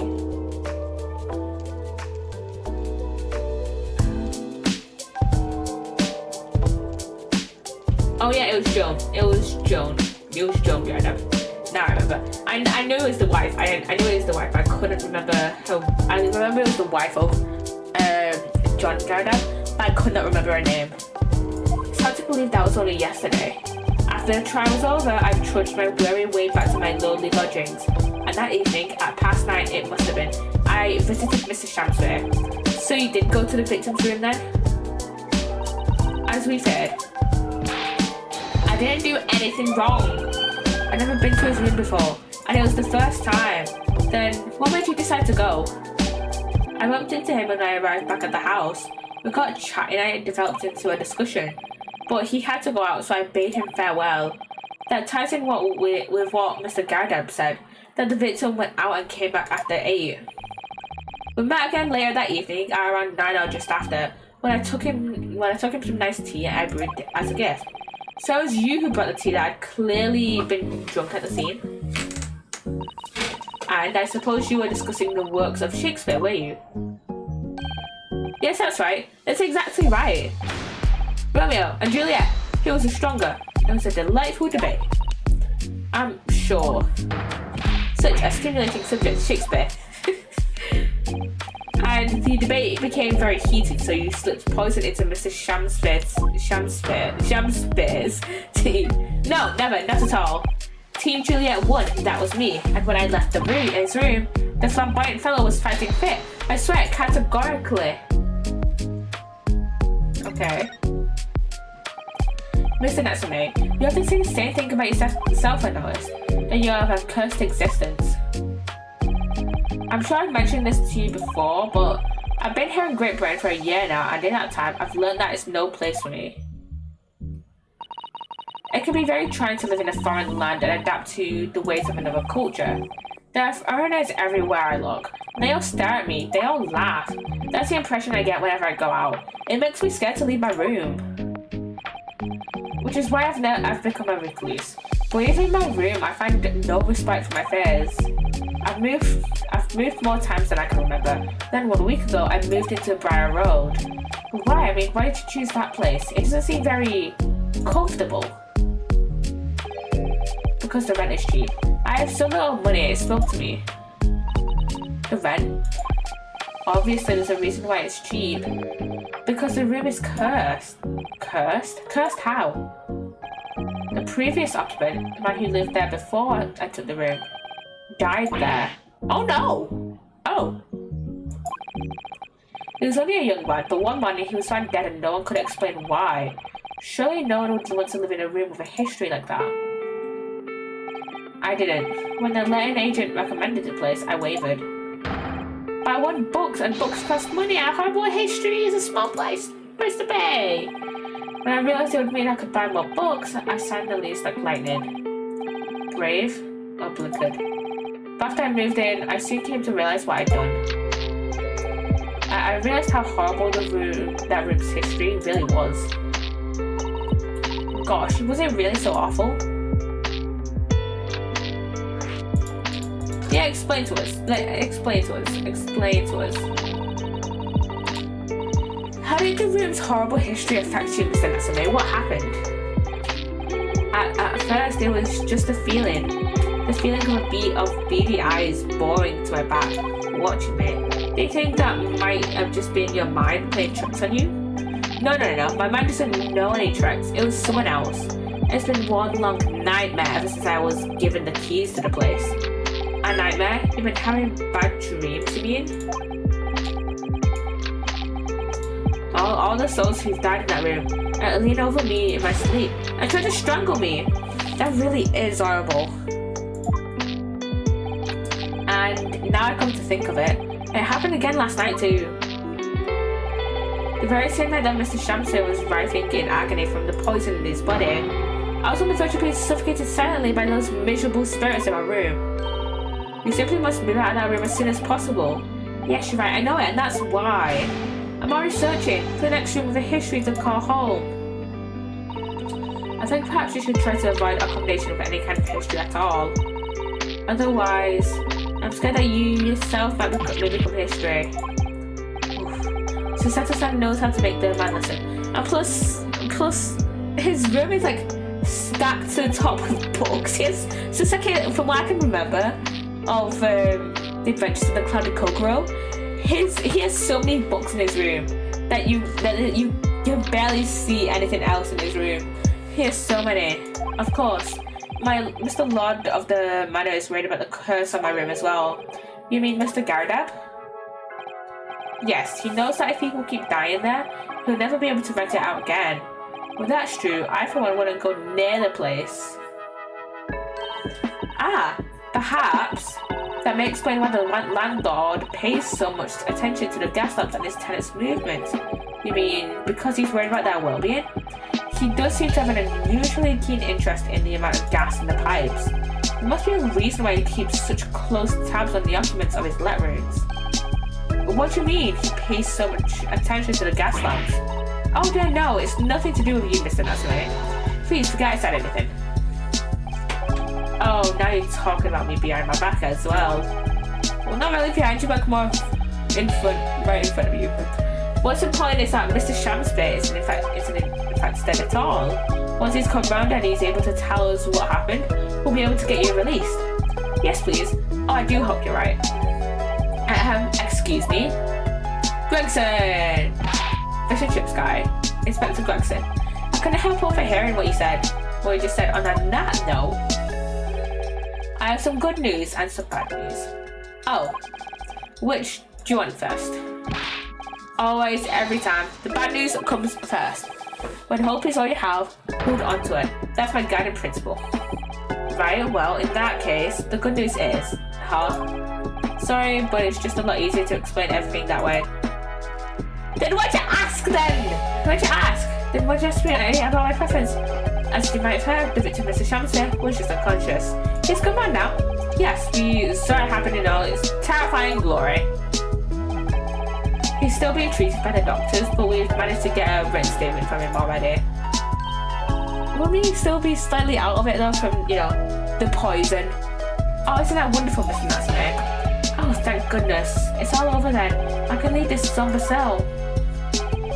Sorry though, that's not on the cards. What? Why haven't not, Inspector? Mr. SHAMspeare has implicated someone as being responsible for what happened last night. Implicated someone? Let me guess. It's Sasaki. Oh dear. Oh my god, my nose is so itchy. It's the worst. You don't mean...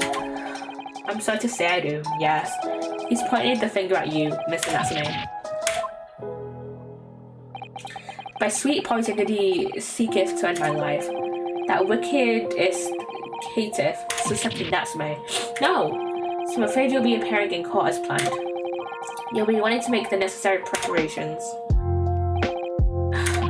No! Shit. And so, once again, Sasaki-san found himself to take the dog in the Old Bailey.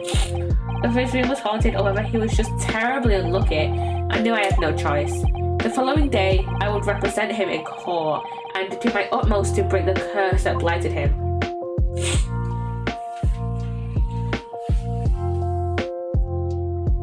To be continued. Okay.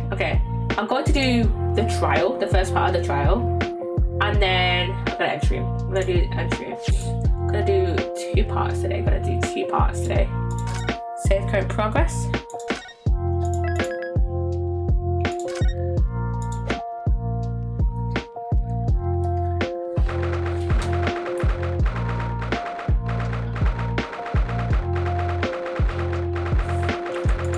In the defendant's empty chamber. The Old Bailey. This place always makes me feel strange. I seem to get chills down my spine and break out into a nervous sweat all at the same time. Well, I didn't think I'd be back here so soon. That's my line! Real. Good morning. Good morning, Mr. Natsume. It's only 2 days ago that I was declared not guilty here.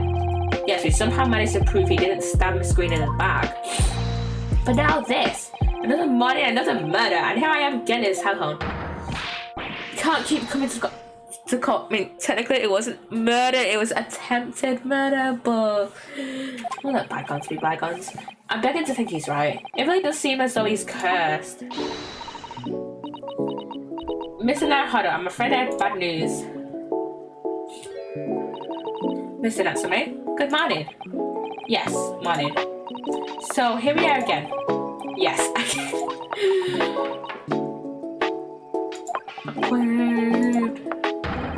Judicial Assistant Miss Mikatoba Esquires.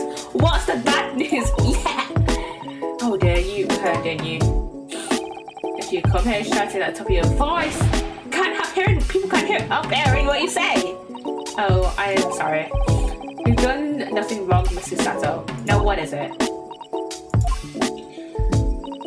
Well, it seems that the prosecution in today's trial will be led by Lord Van Zieks. I assume so. Who else would it fucking be? Honestly. Van Zieks? Oh no. Honestly, we've only had 2 prosecutors. This entire... 2 prosecutors? This entire length of time, that being Ouchie and Van Zieks. And Ouchie's the prosecutor back in Japan, so who else would it be other than Van Zieks? Seriously. The so-called Reaper Bailey, the most legendary prosecutor in the land. In the trial 2 days ago, he pursued the Sasaki-san and I relentlessly. Of course, by the skin of our teeth, we managed to pull through. But still. Perhaps Mr. Natsume's acquittal in the last trial wasn't the end of the matter after all. Yes, I know what you're thinking. The legend of the Reaper that says, Nothing can save a person in the dock when Lord Van Zeeks is the prosecutor. Oh no. That even if the person is found not guilty, the accused will meet a mysterious end one way or another. Just like with what was his name? The rich guy that was actually guilty. What was his name? The rich guy that manipulated Gina. I forgot his name. I forgot his name entirely. I'm gonna look it up. I forgot the case. I'm gonna just look up great any characters. Let me have a look. Characters. Is it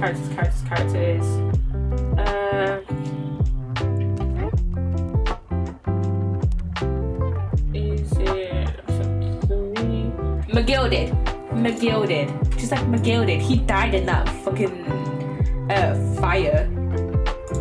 So, I mean, let's be honest though. We cannot really tell if McGilded willingly got into that characters or not when it was set on fire, because he was like, he must have been like, I'm not guilty now, but further down the line I'm probably gonna be found guilty somewhere or another, because he was actually the murderer. So, and we got McQuaid. So yeah. But yeah, so he was like, he might have been like, Gina might snitch. So I can't have that. I can't have me going back to court and being arrested and be put back in prison and be put in prison. So yeah, I don't. That carriage fire is still a mystery. It's still a mystery to this day, and I cannot remember if it's ever gotten explained or not. I remember. I think it was actually at the start of the adventures of the Clouded Kokoro that he, died in it, but I don't think it was ever explained why he went into the carriage. And I don't know if it ever will be.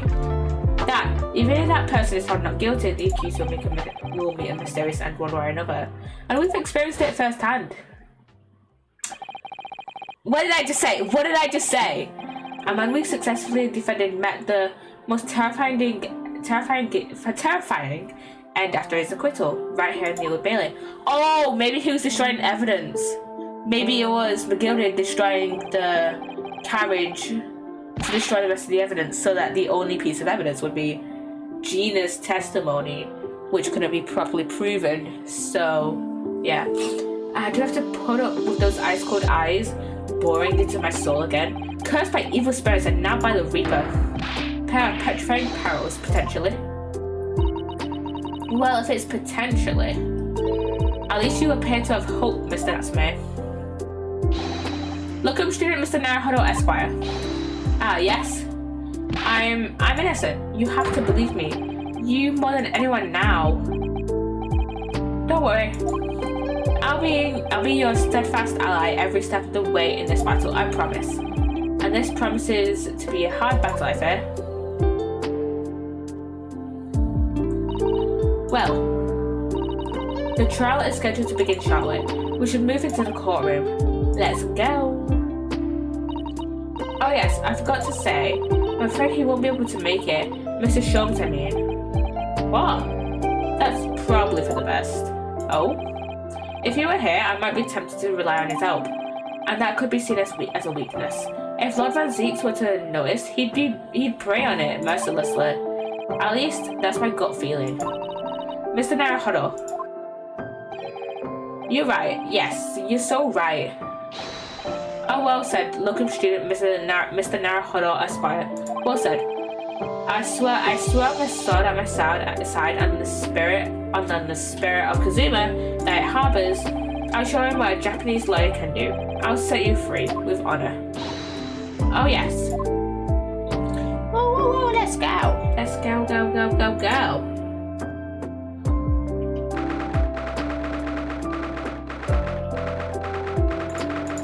Into the Old Bailey courtroom.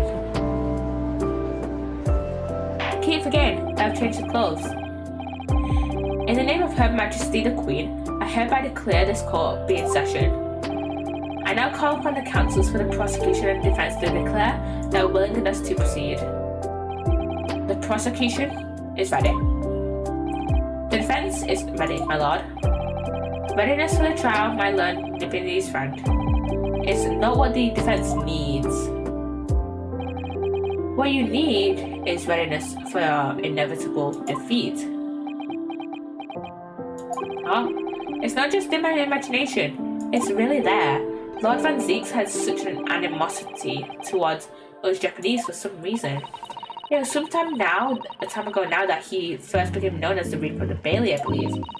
These past few years, he hasn't appeared in court at all. Yet now he's back in the courtroom, though for some reason, only when I'm defending. This Reaper, with his curious disdain for us Japanese, is a prosecutor shrouded in mystery.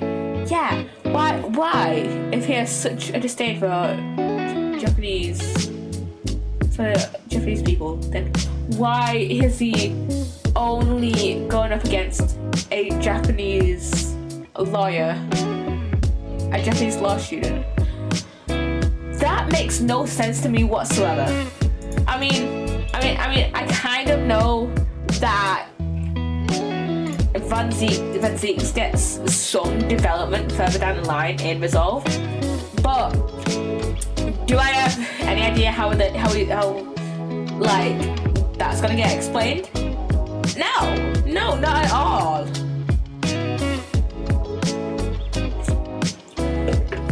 Maybe it's something to do with Kazuma's death, maybe? Because maybe he was like expecting to go up against this promising young law student, Kazuma Sogi, but then it's like, oh, he's dead, so he's going up against Ryunosuke Naruhodo and just being like, hey, this guy's close enough to Kazuma. That's a very weak line of reasoning, but I don't know. Still, this isn't the time to be pondering that. I have to concentrate on Sasaki-san's trial. Furthermore, I now call upon the 6 ladies and gentlemen of the jury. You have been chosen at random to represent the will of the people in this trial. Are you ready to fulfill your duty? Absolutely, I have feeling this larrikin I wasn't innocent for. Random. Yeah, this guy has been in so many other fucking cases. This guy, I keep forgetting his name every single time, but he has been a juror on pretty much every single other case. And he was a winner. He was on another case, and I think it was the first case. It was case 3, I think. Yeah, he was a witness on The Adventures of the Clouded Kokoro, and then he's just been a juror ever since. Random, my ass. Yeah. So is she. Random, yeah. I must say that I feel especially ruthless these days, on days when my cat refuses to sit right. This guy as well. This guy has been in at least one other case. Oh, but I rather like how you're wearing your hat. I think the ruthless look is very fetching, actually. This is her first case. I have never seen her before, so I need to be somewhere at 10 o'clock. I have a very important meeting. Let's make it quick. He's been in one other case, at least. I couldn't agree more. I need to take home 5 bob tonight, or the missus will go through the roof. And he's been in another case as well. What? There's only one new juror. And yet they're chosen at random. How small is the population how small is the population of England at this moment? How small is the population of London at this moment? I'm gonna look it up. So this game takes place at in the late 1890s, early 1900s. So I'm just gonna look up the population of London in 1890. Population of London in 1890. London, England. So is London in Canada.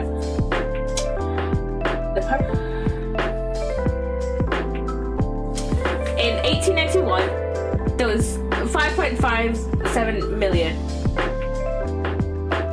And in 1897, the population of Greater London, defined as the Metropolis District plus the City of London, crime was estimated at 6.292 million. Then why are these jurors pretty much the same like every time, except for like one new person every time? It makes no sense. Like from a game standpoint, it makes sense. Like, you know, like I kind of get where they're coming from in the game standpoint, but I'm coming from this as a slightly more realistic standpoint. And I get this series is not realistic, not very realistic. And come on, in the Phoenix Wright trilogy, because this game takes place like maybe over like 100 to 200 years before Phoenix Wright. So like the same timeline. This is just like a spin-off. There's spirit channeling, right? And then, you know, there's the Moon Matrix, which is like very much nothing that Athena has in the Apollo Justice trilogy. You know, there's the Magatama and Apollo's bracelet. Magic very much exists. But out of all the games that have been ported over, you know, the games that I've played, this was the most realistic. So I feel like I feel like I have a point to talk about it from realism. Oh, may the Lord show us all the light here and lead his flock to the righteous verdict. The British jury system is so very different to our own, isn't it? It's quite extraordinary to think that the power of judgment is in the hands of 6 members of the public that you definitely haven't met before, and that the judge can only pass sentence when all jurors are in agreement about the defendant's guilt. 6 citizens of London, chosen at random, or at least that's the idea. The prosecution will draw attention to the fact that the accused was on trial here but 2 days ago. Accordingly, where possible, the same jurors have been asked to return to the duty today. That makes sense. My rant is now invalid. That makes sense. That makes sense. That makes so much sense. Now, I did not think about that. Very well, let's commence the trial. Lord Van Zeeks, your opening statement, please. Wait, I'm gonna look up who was on the jury. Jury. And the last draft, so it was Adventures of the Clouded Kokoro. They were just the Kokoro. Who's on the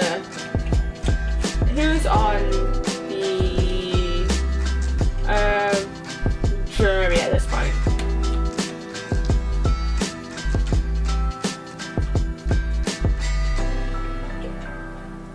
Am I the wrong thing? No. Oh wait, shit. SHAMspeare was in the last case. I completely forgot that SHAMspeare was in Adventures of Clouded Kokoro. What can I see? Yeah, oh yeah, the same people won here. The exact same people won here, except for, you know, Joan, you know, stabbed Olive, you know, and therefore she's in prison. Lord Van Zeeks, your opening statement, please. Ladies and gentlemen of the jury, it is not the intent of the prosecution to cast doubt over your past decision. However, the innocent verdict afforded to this eccentric Nepalese before has had dire consequences. Did the accused repent for his wrongdoing in that affair? Far from it. Instead, oh yeah, I did 5 minutes. Instead, he used his freedom to perpetrate a most blood-curdling crime, namely that of the attempted murder of his neighbouring lodger, an innocent Englishman.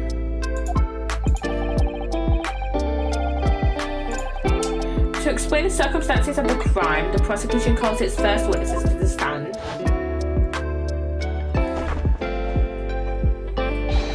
The detective responsible for investigating the scene and the accused himself.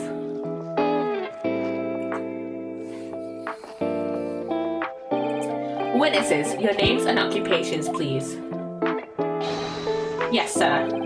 Tobias Gregson, Detective Inspector at Scotland Yard's Homicide Division. Saseki Natsume from the Empire of Japan. My government ordered me to come here as a student to study your language and culture.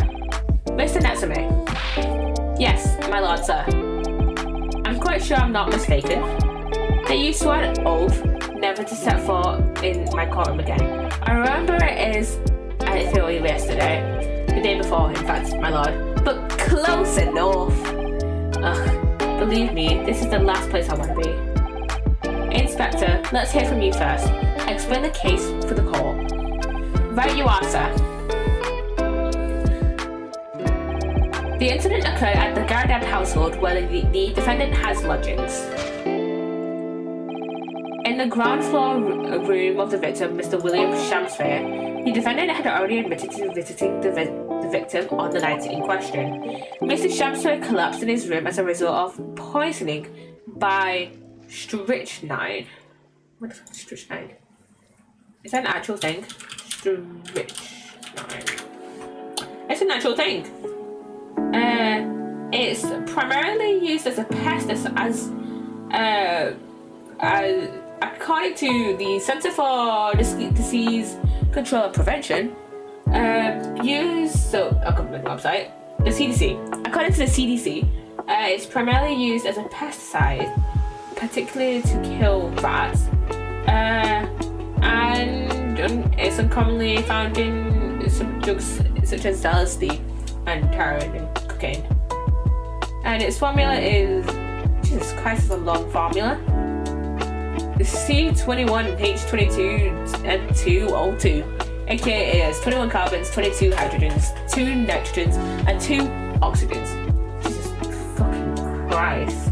And according to Wikipedia, it's a highly toxic, colorless, bitter, crystalline alkaloid used as a pesticide, particularly for killing small vertebrates, such as birds and rodents.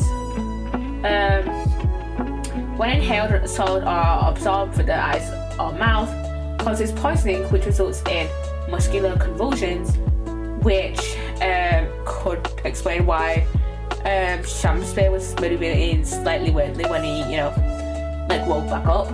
And eventually death through asphyxia. While it is no longer used medicinally, it was used historically in small doses to strengthen muscle contractions, such as a heart and bowel stimulant and performance-enhancing drug. The most common source is from seeds of the name of a tree that I cannot say. So, yeah. Human toxicity, I'm gonna look at that. So that's kind of interesting.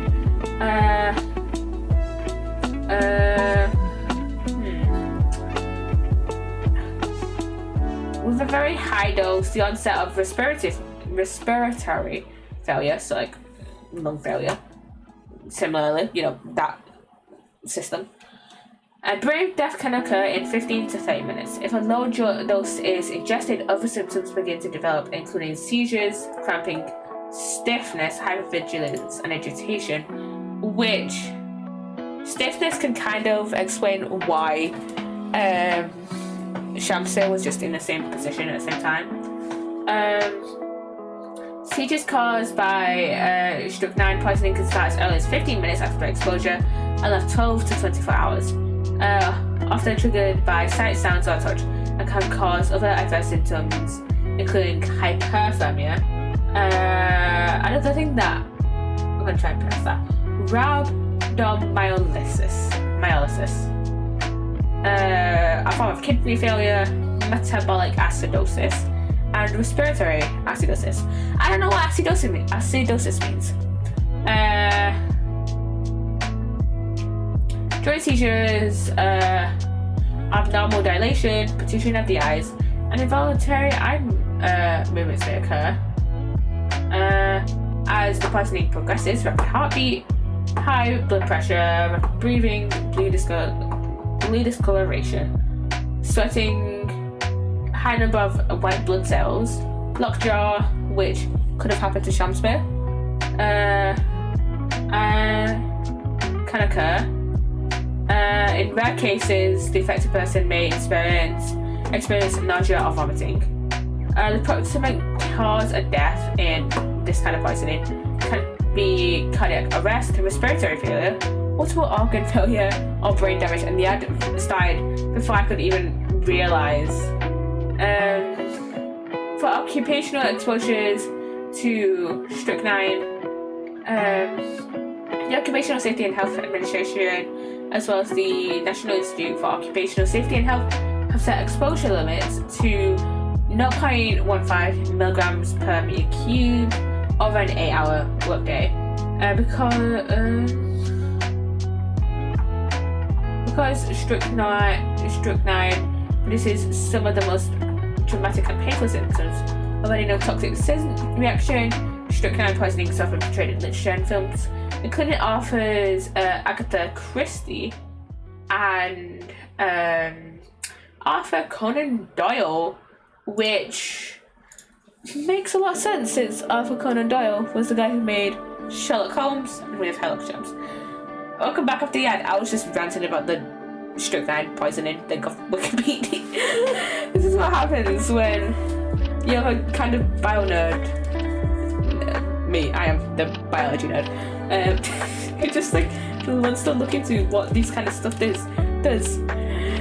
It doesn't also doesn't help that our last biosec topic was pharmacokinetics, which is like how drugs are absorbed and stuff like that. So yeah, it doesn't help that our last biosec topic was that.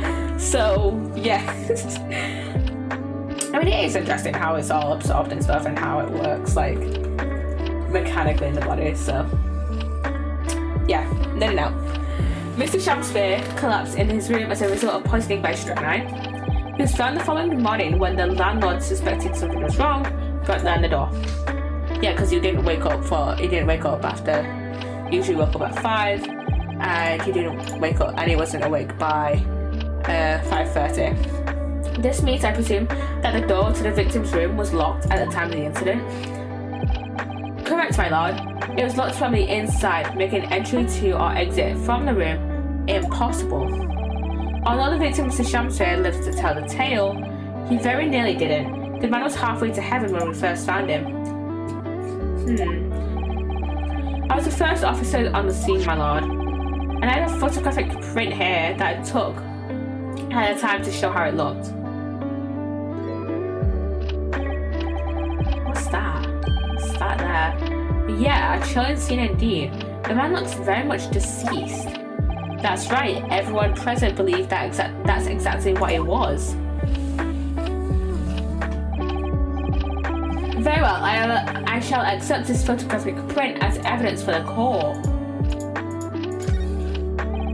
Now then, Mr. Natsume. Yes. As the defendant, do you have anything to say at this juncture? They're haunted. Haunted by evil spirits. Good gracious, what's haunted? My lodgings. There's been a whole series of strange happenings in my lodgings. The tenant before me died in mysterious circumstances. A woman was stabbed by no one on the street outside. My neighbor was poisoned. And me? What about me? I've nearly been killed countless times. Killed, Mr. Natsume? How? Even on that fateful night it happened. When I returned from Mr. SHAMspeare's room, I lit my gas stove and climbed into bed, but before long, the stove went out and somebody tried to kill me. Huh. You must always extinguish all fires before retiring for the night, Mr. Natsume. But it's so cool. My runny nose would freeze. The point is, I didn't poison my neighbor. Oh, why am I being accused of this? Why is my existence so cursed? Thank you, witnesses. I believe I have a reasonably clear picture of events. If I could raise more than one point, my lord. One more. Conclusive point. Conclusive? Yeah, sure. Go on. Fortunately, the victim, Mr. SHAMspeare, has regained consciousness after his ordeal, and he is named the true culprit. The poison consumed by the victim was administered in the cup of tea that he drank on the night in question. Tea, my lord. that was brought to the victim's room by the accused. The accused, good grief. Order! Yes, that's the crux of this whole case. If Psssttt is innocent, then why? Why has the victim accused him? Well, Mr. Natsume, what have you to say to this accusation? That evening, yes, I did take some freshly brewed tea with me when I visited Mr. SHAMspeare's room as a gift. The public water pump outside always freezes at night, so I brought bottled water especially to make it. And this is the result. Never will I touch tea again. Never. The public pump was frozen, you say? That's no information we've heard before. Huh. That would do. Thank you. Now, according to our laws, the defense must have the opportunity to cross-examine witnesses at least once. Therefore, I call upon these witnesses now for a formal testimony. I presume the prosecution has no objection? None whatsoever, my lord. Good. Then you will give your account of events on the night in question to the court now. Yeah. Yes, my lord.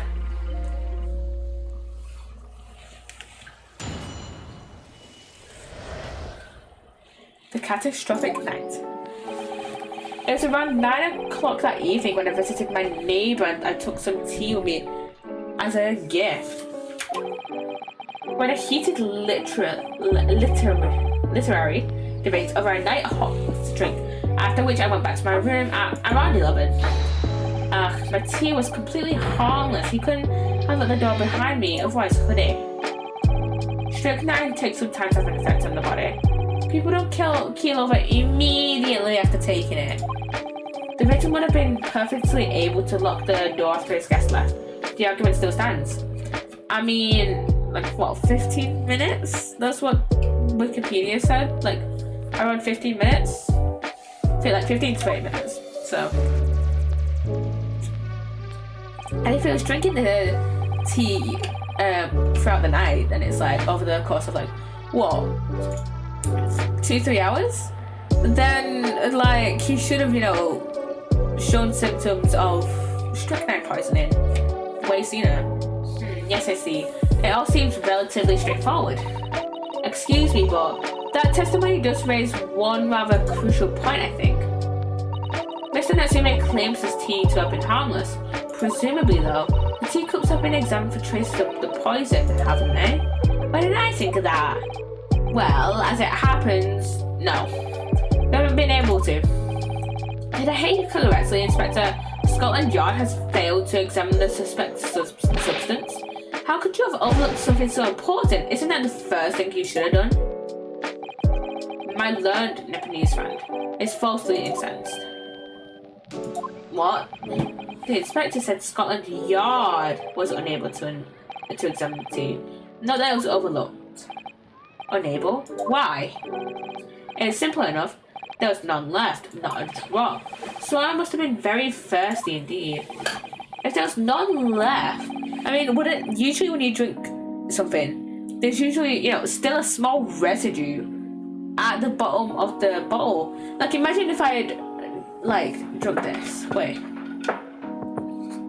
Like, if we take a look at my lid. Okay, there's nothing on my lid. Oh, yeah, there is. There's, a tiny residue still on, the rim here. There's still a tiny residue of cordial on the rim. So, wouldn't, if it had been drunk, there would be, some remnants of tea still in the cup.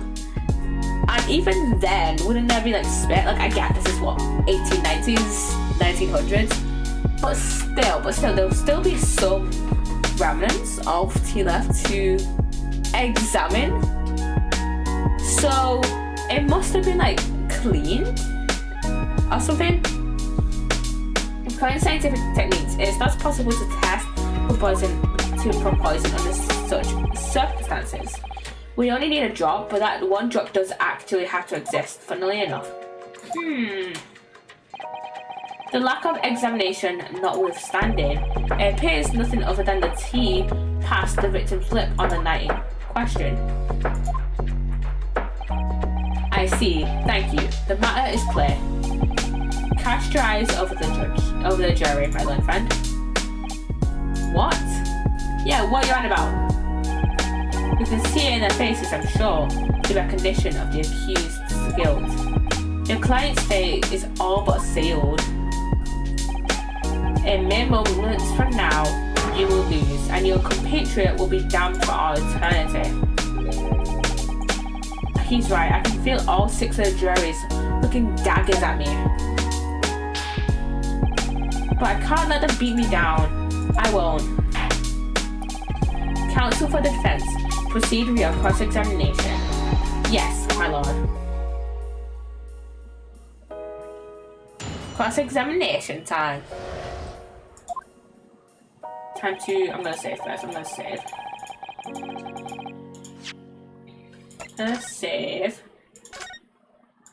The first time in car's out.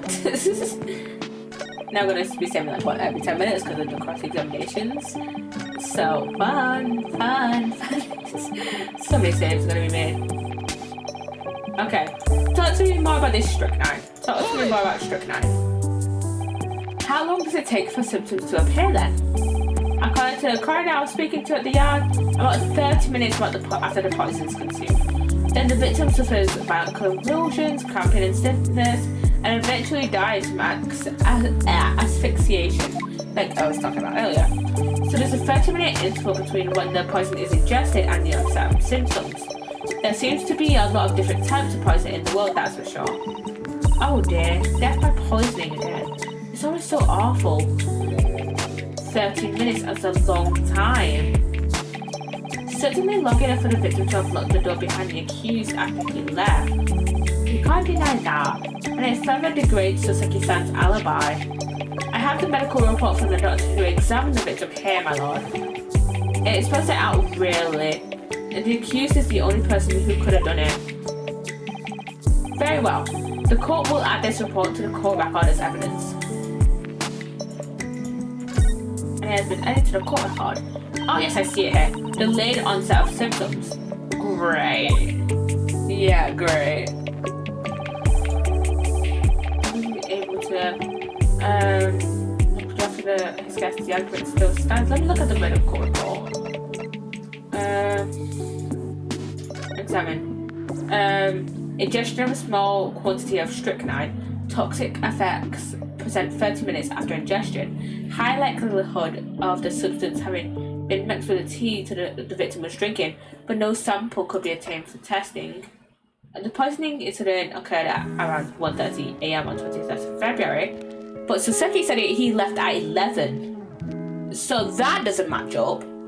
I'm pretty sure he said he left at 11. Assessed from the victim's pocket watch that appears to have broken when the man collapsed after the delayed onset of symptoms. No container for the poison was found at the scene. Huh. Objection! The argument still stands, you say? I think not, Inspector. Come again? I think you'll find that you've overlooked a very significant chronological inconsistency. So, was I right? I'm kind of, what are you on about? According to this report, the victim must have consumed the poison at around 1:30 in the morning.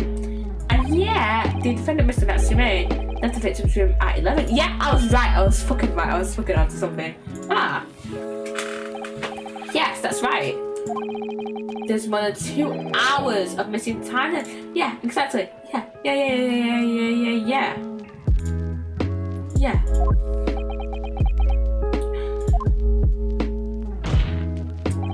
In other words, if there was poison in the tea that Mr. Natsume brought to the victim's room, how could the victim have fallen ill to it 2.5 full hours after the defendant left? And may I remind you, this isn't some poison that takes ages to, flood the victim's system.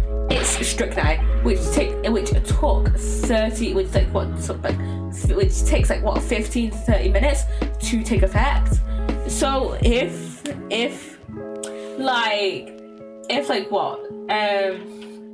I'm checking this one as well. If Sasaki really had poison, if Sasaki had really poisoned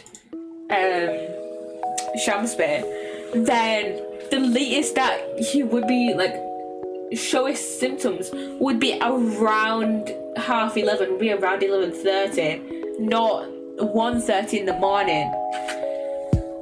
The defense's argument is entirely reasonable. How do you respond, Lord 16? How the fuck is he never drunk in court with the amount of red wine he drinks? Honestly.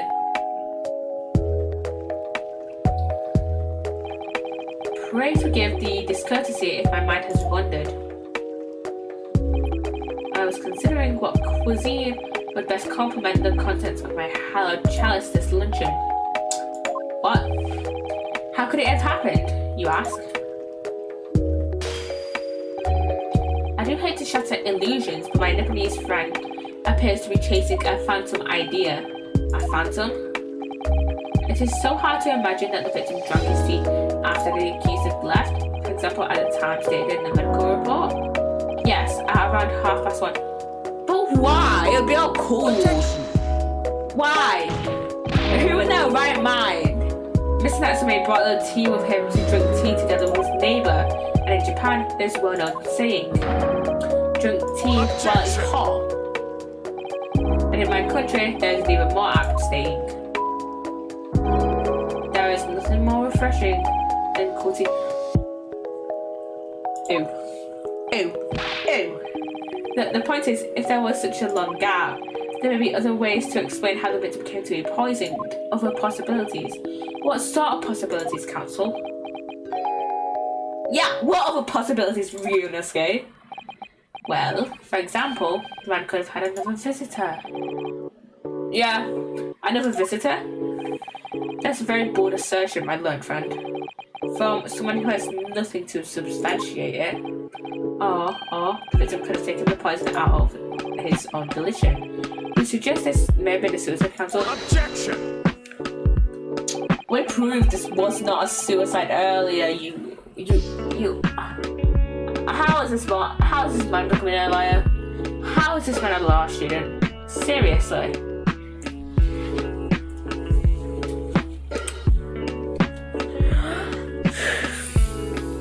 If you cannot recall details of the case, then why are you like this? Naruhodo? Mr. SHAMspeare has categorically denied suicide. The idea can and must be discounted. But he could be lying.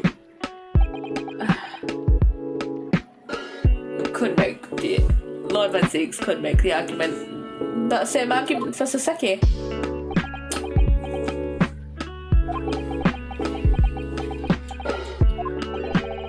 Is something wrong, Lord 16? I was listening to the sound of the carriage pulling up outside the courtroom. Pray forgive the discourtesy. Carriage? What carriage?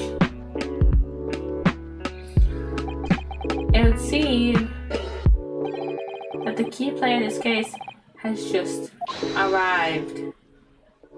Key witness. It was a key witness. It was a key fucking witness.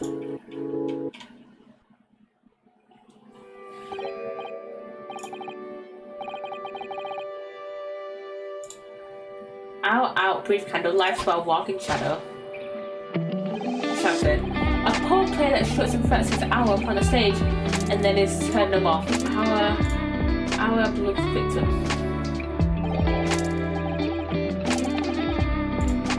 It is a tale told by an idiot full of cyber fury, signifying nothing.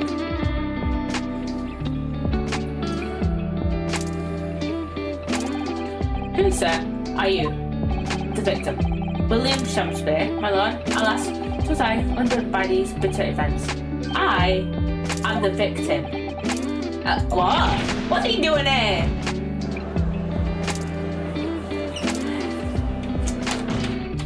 I just love how Naruhodo just always looks defeated in trial.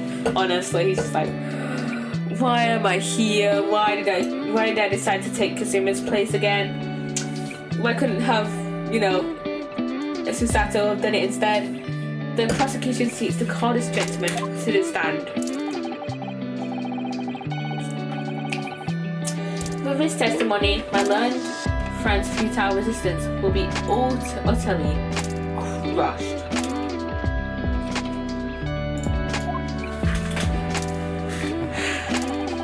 You're calling him as a witness, and yeah, you know, the victim, and he's still alive. Makes a lot of sense. You would ask the victim to present some testimony as to what happened to him. You know, come on. How is this guy a law student? Very well, counsel. I grant your request with interest. I'm curious to discover what the court shall hear from the victim himself.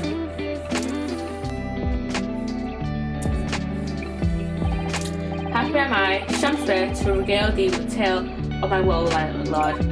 Now, so this guy, he has no money, but he looks rich. Why? But I still have my own tale to tell, my own tale of worse woe.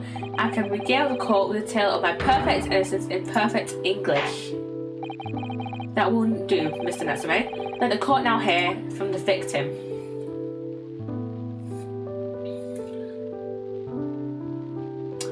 And then we have this guy, who we saw earlier. Alright, so that's Mr. SHAMspeare. But who's the other man beside him? Yeah, I feel sure we caught a glimpse of that man before. State names and occupations for the court, please, witnesses. A writer of words so sweet they do scent the breeze, an inventor of ideas so profound they compose the earth. The unrivaled poet, the unmatched scribe, William Shakespeare. One of the greatest bards to be recalled to life anew. No, a magnificent man. Please, stop talking about your idol, William Shakespeare, and talk about, you know, your name and occupation, SHAMspeare. Good fellows, I am he who ponders such a miracle, William SHAMspeare. Oh, the name is Meterman.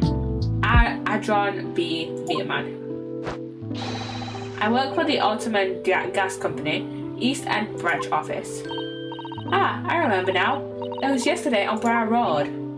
Oh yes, she's right, it's him. Oh, what's this? What's that man doing over there? It looks like he's trying to see into Soseki-san's lodgings. Is something wrong, Mr. Naruhodo? Excuse me, could we have a word? Ah.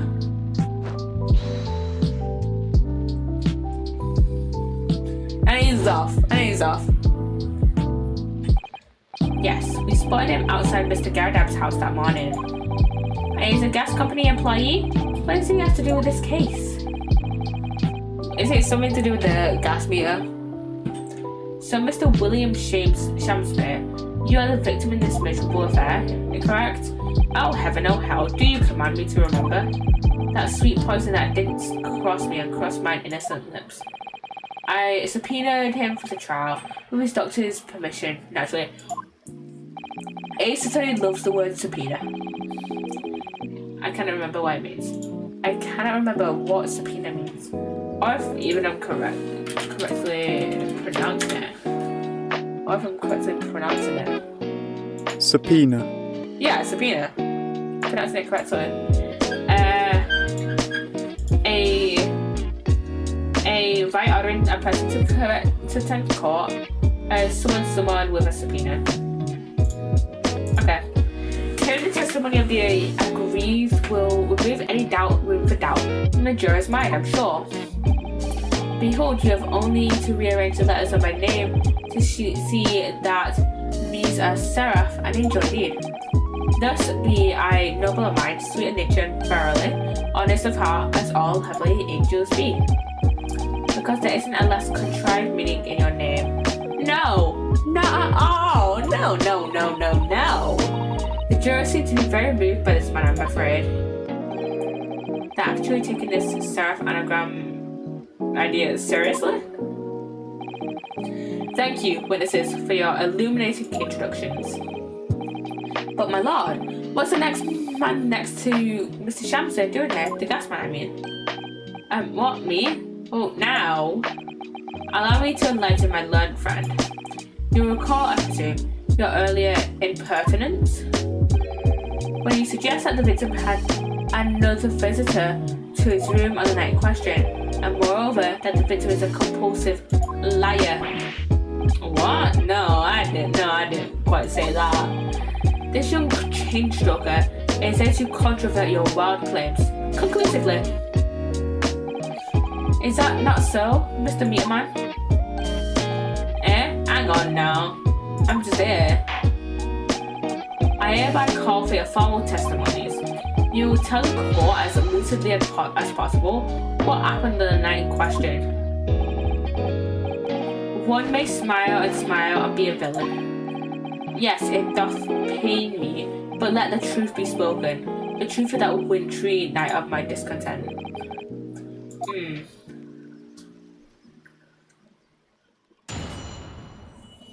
Witness testimony time. The snow lay about. My neighbour did come up in the evening, bearing a gift of tea. But marry, bitter was his drink, and when he left, I did fall prostrate on my table. 'Twas the tea alone did pass my lips that late hour, naught else. I was outside this book's window in the freezing cold all night, keeping an eye on his room. Why? No one else visited his room but that short little round-backed Eastern fella. So no one else visited him other than Sasaki? Is Meterman the actual killer? Wait, what'd you say? You were keeping an eye on Mr. SHAMspeare's room all night? That's right. Of course the book's window is all but blocked up in it. But there's a little gap in the bricks where you can see into the room. So I spent the night trying to keep my teeth from chattering as I peered in through that. The question is, sir, why? Well, now, that's because he's on my list. What a piece of work is a man. Wherefore wouldst thou not stare in wonderment? What are you talking about? This busy body hath not part in his play. I pray thee, pay him no heed. Make no more ado about his tedious words. What'd you say about me? Calm yourself. This court is concerned with what happened on the night in question. Nothing more. Indeed, that is so. And as the testimony we have just heard clearly reveals, there was no one other than the accused present at the time who could have carried out this crime. Yeah. Well, I believe this may be the final testimony of the trial. Now, counsel, the defense may proceed with the cross-examination. Yes, my lord. Yes.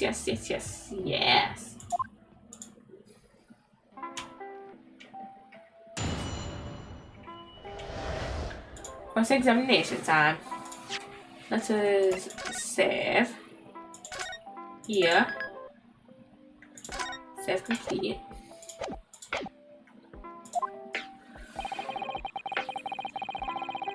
Hold it! To be clear, by neighbour, you are referring to the defendant, Mr. Natsume.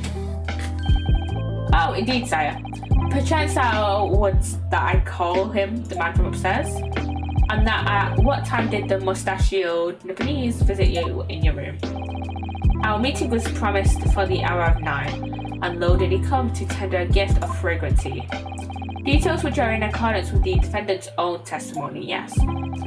And we were embroiled in such literary debate as history had not seen before, by which I presume he means the discussion about who was the stronger, Romeo or Juliet. I, SHAMspeare, did play the part of young Romeo, whilst my neighbour played the fair Juliet, each of us dressed as would our characters be, to bring weight upon our merry experiment, as I dare not imagine the scene. Frailty, thy name is woman. Canst thou imagine how dismayed I was? Yes, I had heard of the Eastern art of Jiu-Jitsu, but ne'er did I dream it would be a skill practiced by the commonly maiden. Juliet beat Romeo up. This is not helping our case. Not at all, not fucking all.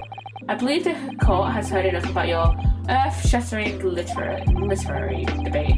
Perhaps you could reiterate your statement about the tea that the accused brought to your room. My liege, I am thy servant. Gladly I will do thy bidding. Do thy bidding. Hold it! Let me stop you there. Mr. Natsume left your room at 11 o'clock, but it wasn't until after 2 that the poison machine collapsed. After 1. That amounts to more than 3 hours of missing time.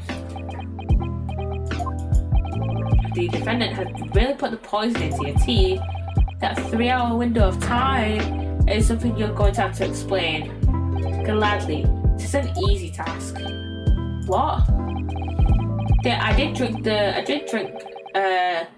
of the tea not while my guest didn't tarry, but after he took leave of me. Faith was stone cold, but when I was past post-minute, early when my lips parched. Why? That doesn't sound normal. No, it doesn't. Nay, it is quite ordinary, sire. After all, thou wouldst recall our fiery debate. Amid such argument, there'd be no time for fiery tea.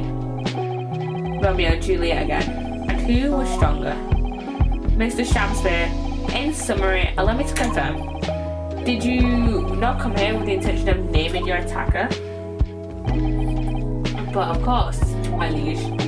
'Twas the stooped lover of words that attempt to shuffle me off this mortal coil. Ugh, we all know what that means.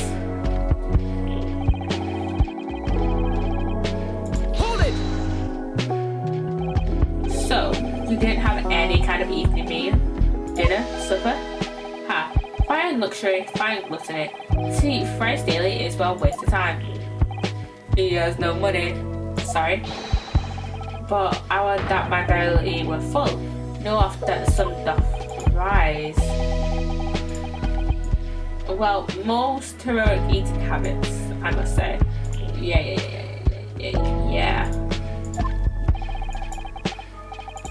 Night and day do I fill my hours with learned study of the great bard and playwright. Hence it is that there doth not be in my chamber be than the costumes of mine art.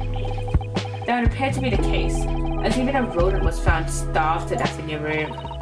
Now I think about it, it's not just food that was conspicuously missing from my room, is it? And I don't recall seeing a single player script anywhere, for I have devoured them all. Okay. You've eaten them?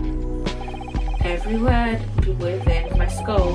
Didn't thou imagine otherwise? Right. That wasn't misleading at all. Now could you turn around, do you think? Which brings us to the conclusion that the only way the poison could have passed into his lips is in the tea. Ha. Yeah.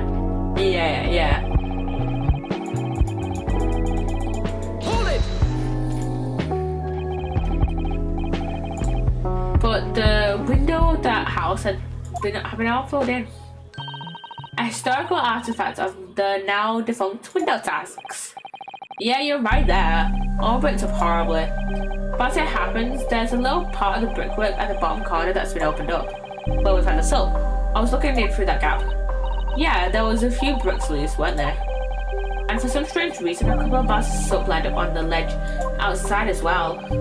I don't like going around poking my chin in other people's business, especially on freezing cold nights.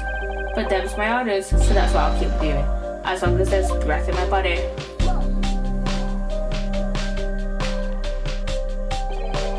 What's with all the theatricals today? Yeah.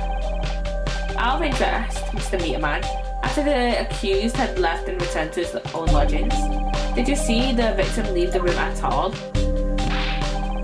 No, he never left. He was in that room the whole time as far as I'm concerned. And we can therefore discount the possibility of suicide.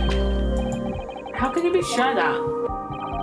The police carried out a thorough investigation of the scene and found no receptacle for the poison.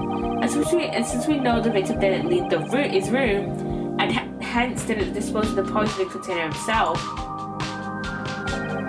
it's clear that this was no attempted suicide. Only the culprit could have removed the receptacle. Ah yes, lucidly explained, Counsel. Thank you. It really was. You can't argue with that logic. I mean, it could have been if we had more information. We don't know. You know what? I was thinking. The lock was broken when we went in there earlier. Well, in game yesterday. But, and I was thinking, oh, someone must have broken in to poison the guy. But my brain has just realized that the lock would have been broken from when the door was kicked in by what's his name?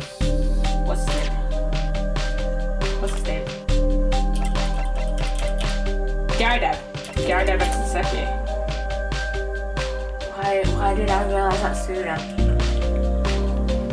Why didn't I realize that sooner that the lock would have been broken from when Sasaki and Garda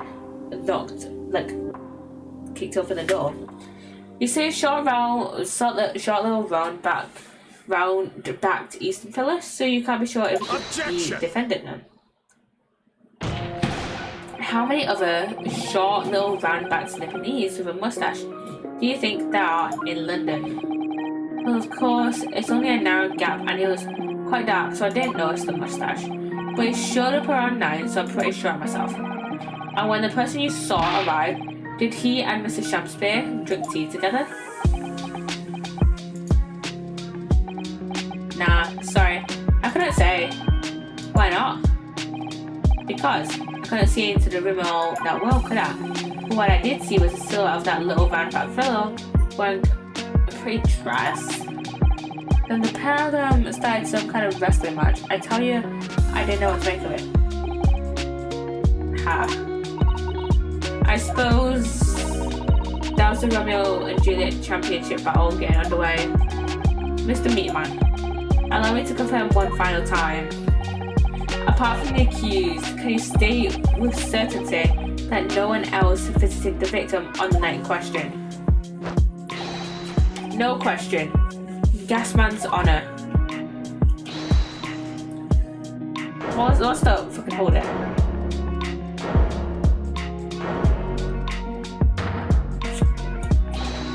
My lord, jury number 1. Goodness me, yes, Mr. Foreman. I keep forgetting his name is Foreman. I kept my mouth shut and listened up now, but this has gone on long enough. Are you all with me? Yes. Are we to understand that you, ladies and gentlemen of the jury, are in agreement with one another? Then you've reached a unanimous decision. Too right we have. Are you all with me? Yes. Wait, no, the defense is in the middle of a cross-examination. To be honest, I was holding out a bit of hope for you, young man. Especially after you identified those few hours that followed the accused leaving the victim's room. Yes, the 3 missing hours as you put it. But in the end, what difference do they make? None as far as I can see. And since that's now apparent, there's really no reason to delay our decision any longer. Like I was saying before, if I don't take 5 bob home with me tonight, the missus will blow it up. What's that? Sorry, I didn't quite catch what you said there.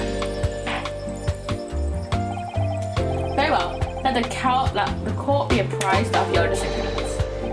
Ladies and gentlemen of the jury, you will state your leanings as to the defendant's ability. Guilty. Okay. Guilty. Guilty. Guilty.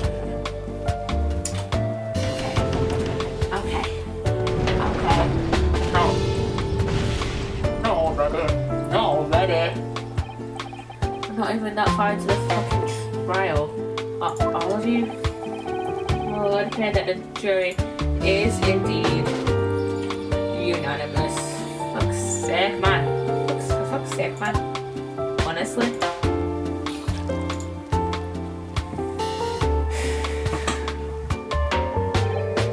So, this time, at least it seems justice will be done.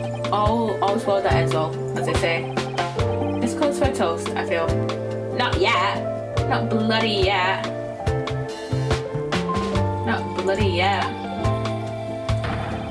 To the guilty being punished. Ugh.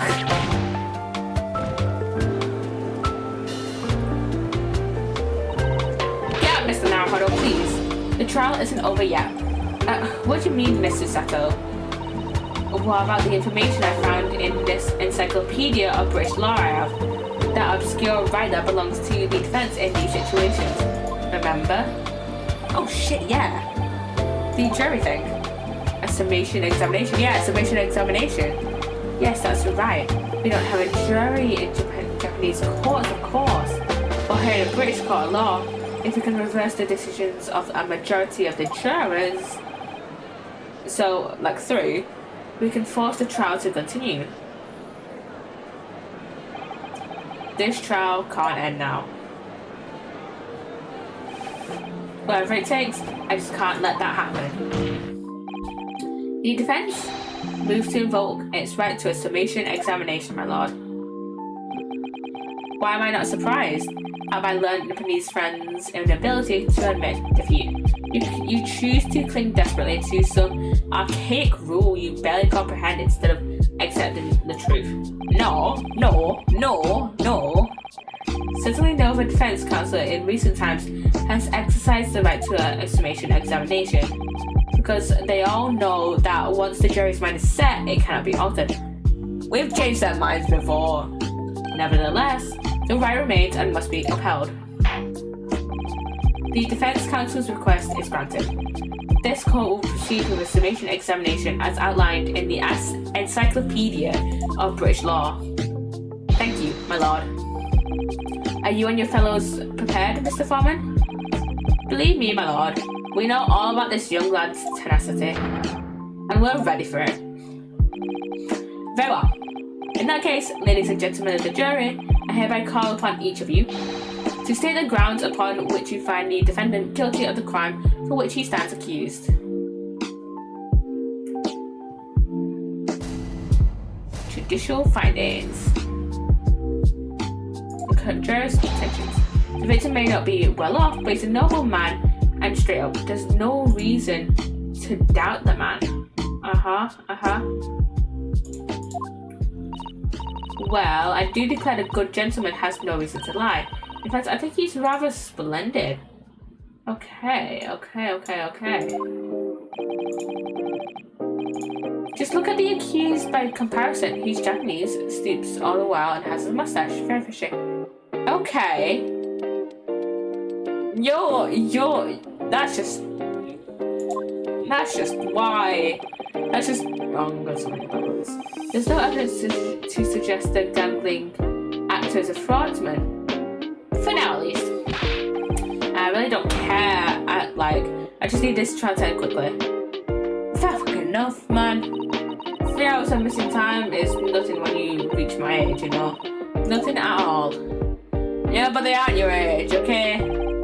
I knew it. Every single one of them seems completely convinced. It would seem that all the jurors have come to the conclusion that Mr. SHAMspeare is a fine, upstanding, and honest citizen. If you ask me, they've all been bewitched by his strange theatrical movements, and sadly, nothing Mr. Natsume has said appears to have registered at all.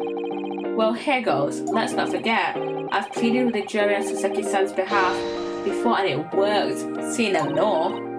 Before we begin, it might be an idea to remind you exactly how summation examination works, Mr. Narahara.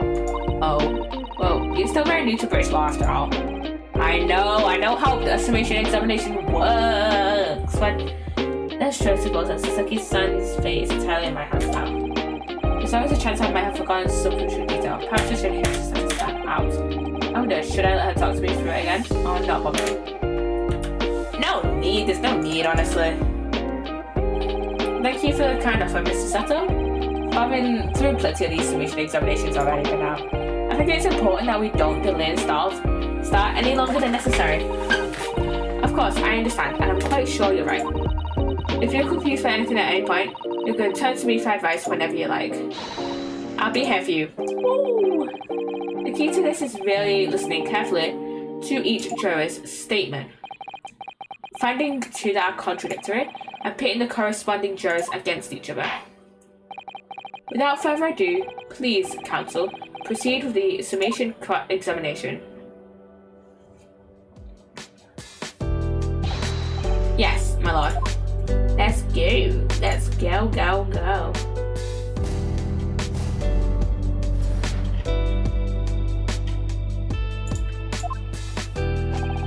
The victim may not be well off. Let me.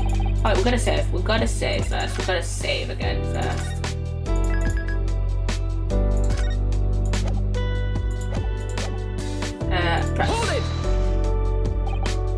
Well, there are plenty of people in London who seem noble but poor. Couldn't some of them also be liars? I've no doubt about it. Like that shaky client of yours, for example. Absolutely not. Mr. Natsume is no liar. Look, the point is, the only thing that passed the victim's lip that night was that Japanese man's tea. When you take the gas man's testimony into account as well, the truth couldn't be any clearer. Ah well, that's alarmingly logical. But let me be frank here. I'm a gentleman with a gentleman's values.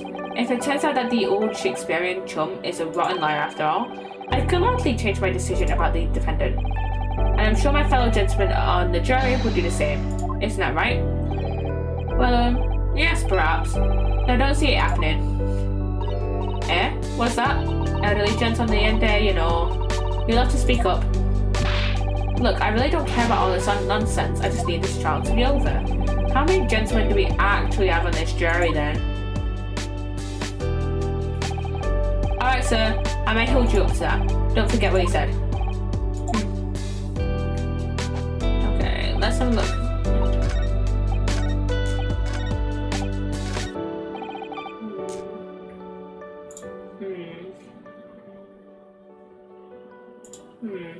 Hold it!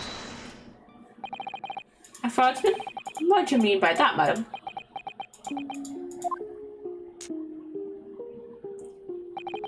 It really is a most tiresome problem for the company. Most irritating. We can be absolutely certain that our customer is stealing from us, but without hard evidence. We can't even threaten to take action for being sued. I'm sorry, you've lost me a little there. Who are you? I'm the wife of Augustus Altman, owner of the Altman Gas Company. Good gracious, Altman Gas, you say? Gas is the future of energy in this country and around the globe, but proper handling is essential. As I'm sure our employer from the East End branch office would be the first to agree. Absolutely, lady, could be used properly. Altman Gas is the best in the world, of course.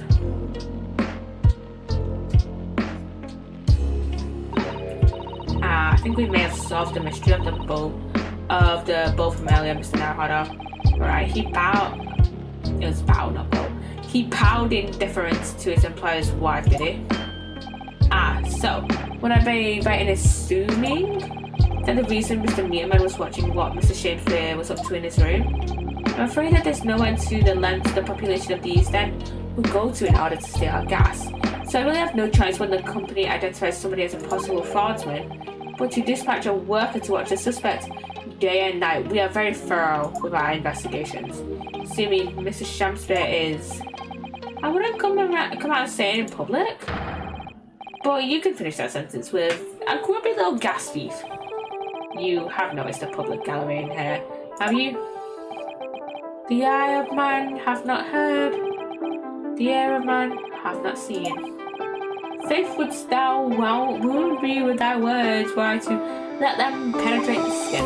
But seraphs hear not insults, only choirs of angels in song. We may not have evidence yet, but my workers won't stop buzzing around you until they find it. And when they do, you find yourself blasted back to your angelic heights in an ultimate gas explosion. Wow, okay. Bit far. So Mr. SHAMspeare has been stealing gas. I wondered during it before. If you wouldn't mind adding that information to your statement? My pleasure. Was it the bit about ripping the thief apart from you enjoyed? A little before the part about abject violence, if it's not too much trouble. Yes, of course. This could be it. This could shift the balance. They really missed out on giving her a beehive because they gave her like bee colours, especially on her umbrella. They really missed out on giving her a beehive haircut. Okay. I think I'm gonna pair against juror number 1. Objection! against Mr. Mormon. Those two statements clearly contradict each other. Good gracious, to whose statements do you refer, counsel? Juror number 1. Why are you yelling about, lad? I presume you've heard juror number 4's statements, made by the wife of the owner of Ultimate Gas? Well, yeah. The victim, who you claim to be a noble, straight up man, in fact, turns out to be a common thief. So the good lady says, but there's no evidence, is there? You and I both heard them say as much. It's true, we don't have evidence as such, just yet. But the claims aren't baseless, you know. What? You heard me. Seeing as his operation has already been compromised, I would suggest that the court hears testimony from our East End branch office employee here. I'll do whatever you say, my lady. Gasman's honor.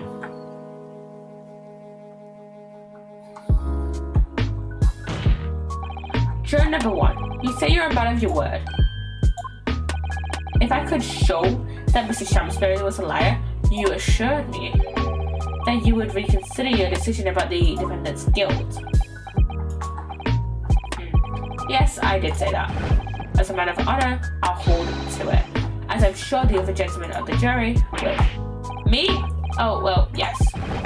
Now that we've found out the man's a liar, perhaps we ought to consider the matter further. Well, if I'm perfectly honest, I haven't heard half of what you've all been saying. So if this means you'll recap a few points, that would suit me down to the ground. Oh no, I'm not having any part of this. On this trial, over and done with. In that case, I shall change my leaning. So, Mr. William SHAMspeare, if that is your real name, we of the jury demand to know exactly what kind of a man you really are. Okay, 4 members of the jury. No, 3. Yeah, 4. 4 members of the jury. That's 4 jurors. 4 for not guilty. Yes, Mr. Naruhodo. Victory.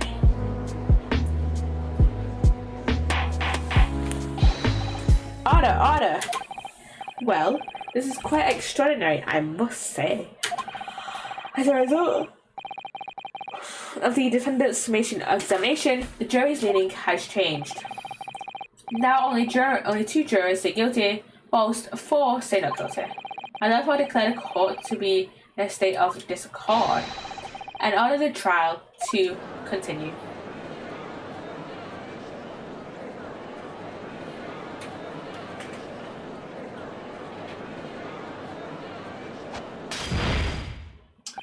You know, I did say how his Fantique's never drunk in court, but then I remembered that, you know, he will chuck, like, basically 4 glasses of wine at them candles there, that candle thing there.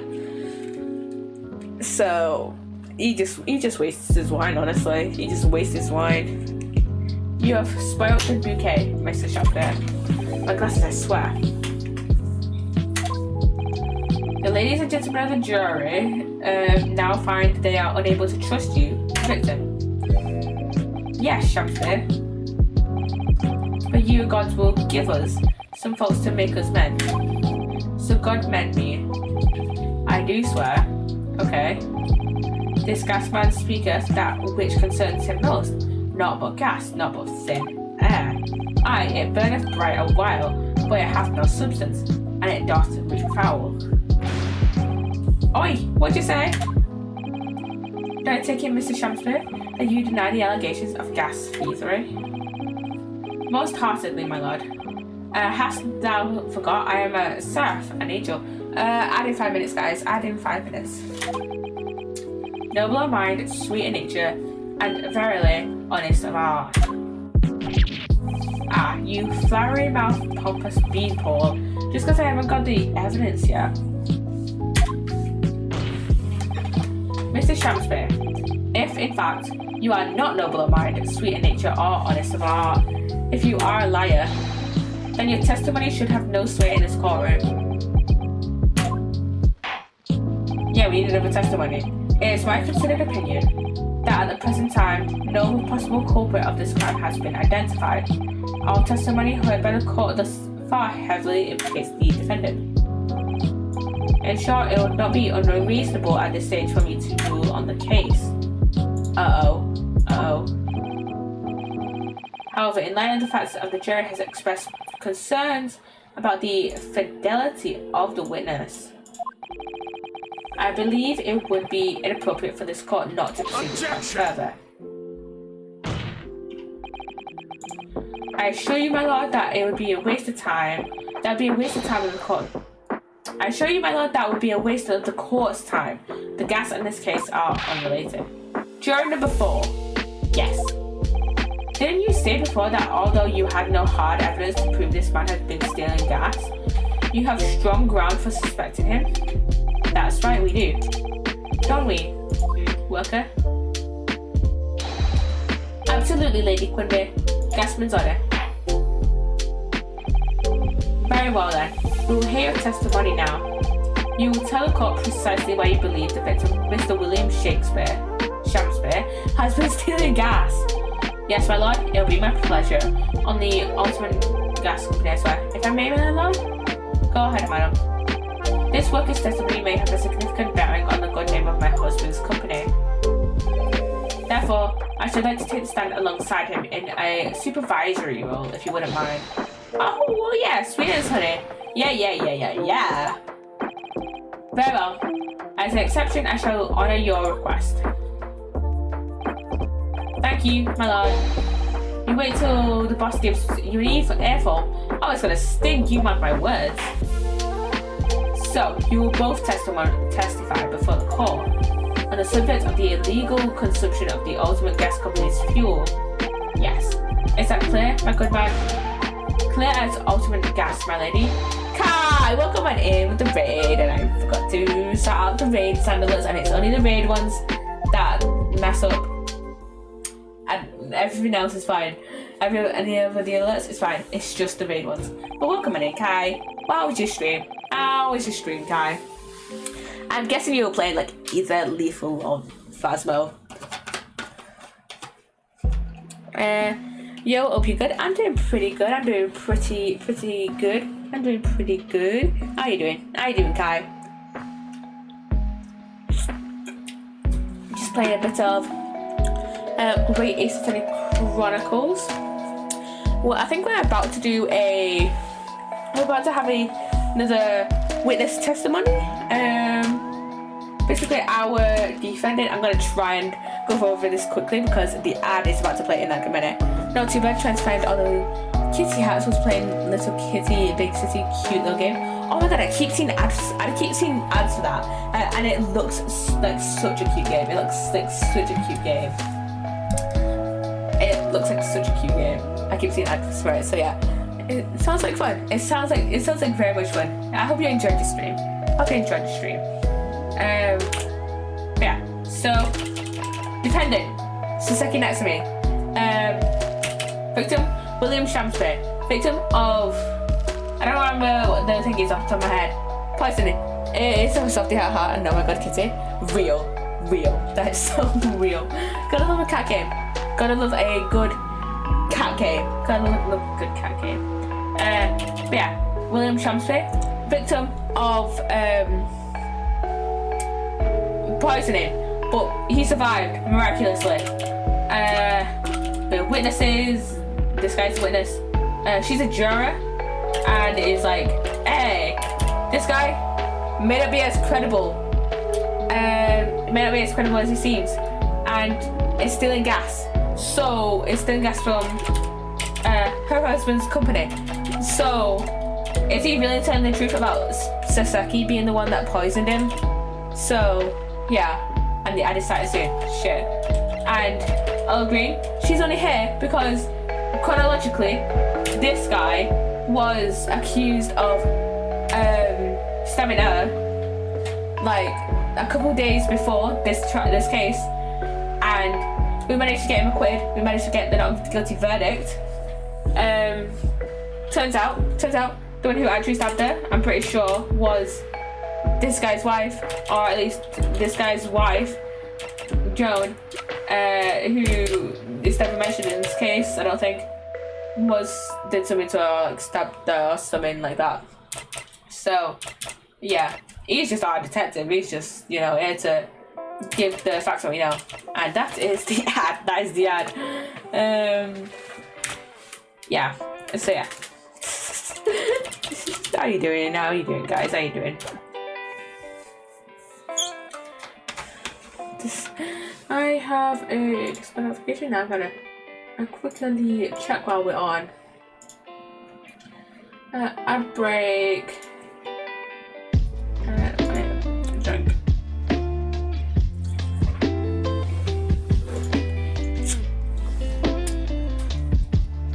I was 30 seconds already gone by. Jesus Christ.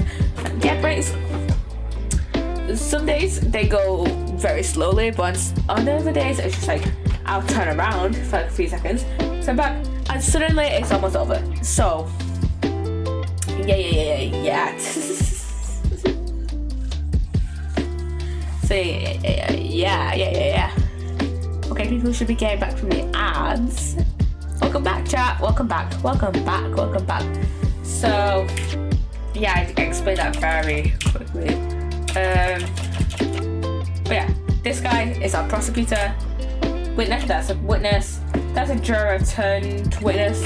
She believes this guy is kind of a fraud and a liar, so his witness testimony has very shady credibility for whether Psssttt actually attempted to poison him or not. So yeah. And also this guy is also a detective, Sherlock Holmes, obviously, but he's not really in this case that much. He's like at the start, we see him, but he's not really in like these other parts of the cases. So yeah, and we also have a bunch of evidence that we haven't really used, like the medical report. Oh, we've used the medical report actually, but like the crime scene photograph and the bar soap and the teacups and the envelope and the street map and the book receipt. We don't really use the armband. I haven't actually examined all this except for the medical report, so yeah. Do you think the gas has gone to his head, Mr. Sato? I think the man is just a very dedicated employee, Mr. Naruhodo. Witness testimony time. I'm proud to be the company's East End branch investigator and meter money collection agent. Altering gas meters except threepenny bits at each coin, giving customers about 2 hours of gorgeous gas. And yet the meter in Mr. SHAMspeare's room didn't have a single coin in it.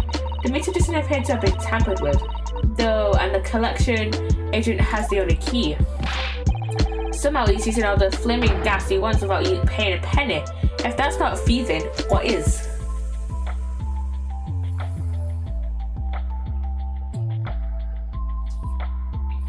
How much wine does this guy drink during trials? Seriously.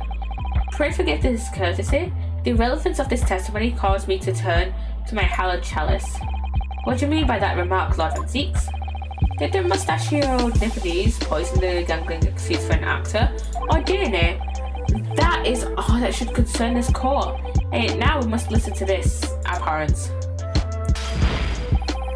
Clearly what separates the vast British Empire and your Eastern Island nation is more than geographical distance. But this could turn out to be a crucial testimony. The cross-examination must go ahead. Waste of wine? Do what you will. Lord Van Zeeks appears to be in a violent mood. Yes, he does. An attempted poisoning and an incidence of gas theft with no supporting evidence. It's true that they would appear completely unrelated at first glance, but I wonder, the truth tends to be buried in the most unusual places, and the first step in uncovering it will be to establish just who and what this man really is. Cross-examination time. And I believe this is our last one of the trial.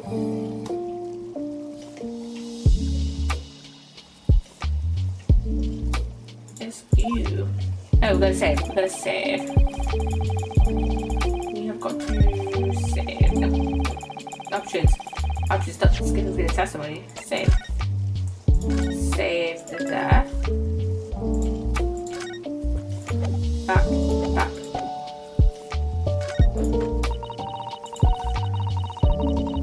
Hold it! Out of interest, how long has this been going on? Weeks and weeks. He's been pitching gas off us for ages. And you've examined the meter in Mrs. SHAMspeare's room, I take it? Naturally, we took it off the wall and went over it with a fine-tooth comb. I found nothing suspicious at all, I presume? No, I'm afraid we didn't. Which is exactly why I demanded a new type of meter to be produced. One with an indestructible lock. The SHAMspeare special. That sounds like it would have cost an awful lot of free penny pieces. But even after all that, the rascal's meter was still empty. I know I'll never forget the humiliation when I opened up the money box and found it bare. You what? I said. You what? And the look on his face, that smarmy smile of his. Ah. I pulled the meter straight off the wall and took it back to the office. But you know what? Nothing. No trace of it being jamming open. Anyway, not a single sign. And what's happened to my salary as a result? Down by 3 shillings a day, that's what. A life-threatening situation in a number of ways. Incidentally, what became of that meter? Nothing became of it, I still got it. Oh. Right there. No wonder they call you meter man. I think it would be prudent for the court to sequester this item while the trial is ongoing. This meter has been entered into the court record. Definitely. Although at first glance there doesn't appear to be anything unusual about it. Let's move this along, shall we? Continue your testimony. Then I would say it has much value as the contents of that meter. Oof. The meter doesn't appear to have been tampered with, though, and the collection agency has the shit. There's only one key for all your meters. I meant to present something instead of brass. Well, in truth, there's another key in the company vault at our main office. But even if someone had somehow managed to get a hold of that key, we'd know if the coin box had been opened.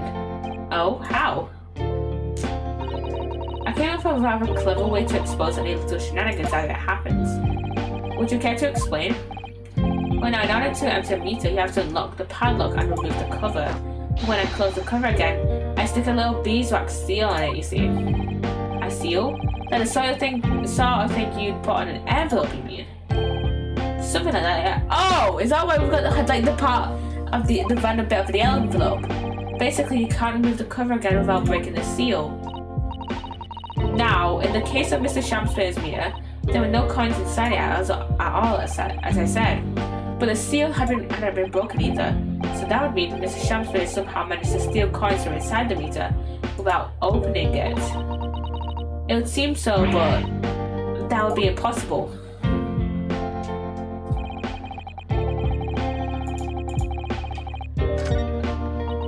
This one, I want to present evidence to this one. Let's examine this. There's a seal up there. Ew. Oh, have you spotted something, Mr. Naruhodo? Just here. It's a little hole, do you see? Goodness, you're right. I wouldn't have noticed. It's not a very neat hole, is it? Not professionally made, I'd say. So you think it might have been opened up by Mr. SHAMspeare? Possibly. It seems the people at Ultimate Gas must have missed it. Well, it certainly seems to go all the way through to the inside. Yes, but there's no way a coin could fit through there. That's true, but even so, it seems more than a little suspicious. Huh. Let's present this. I want to present this. I didn't mean that. I meant to click back. Present. Lady Ultimate. I'm afraid to say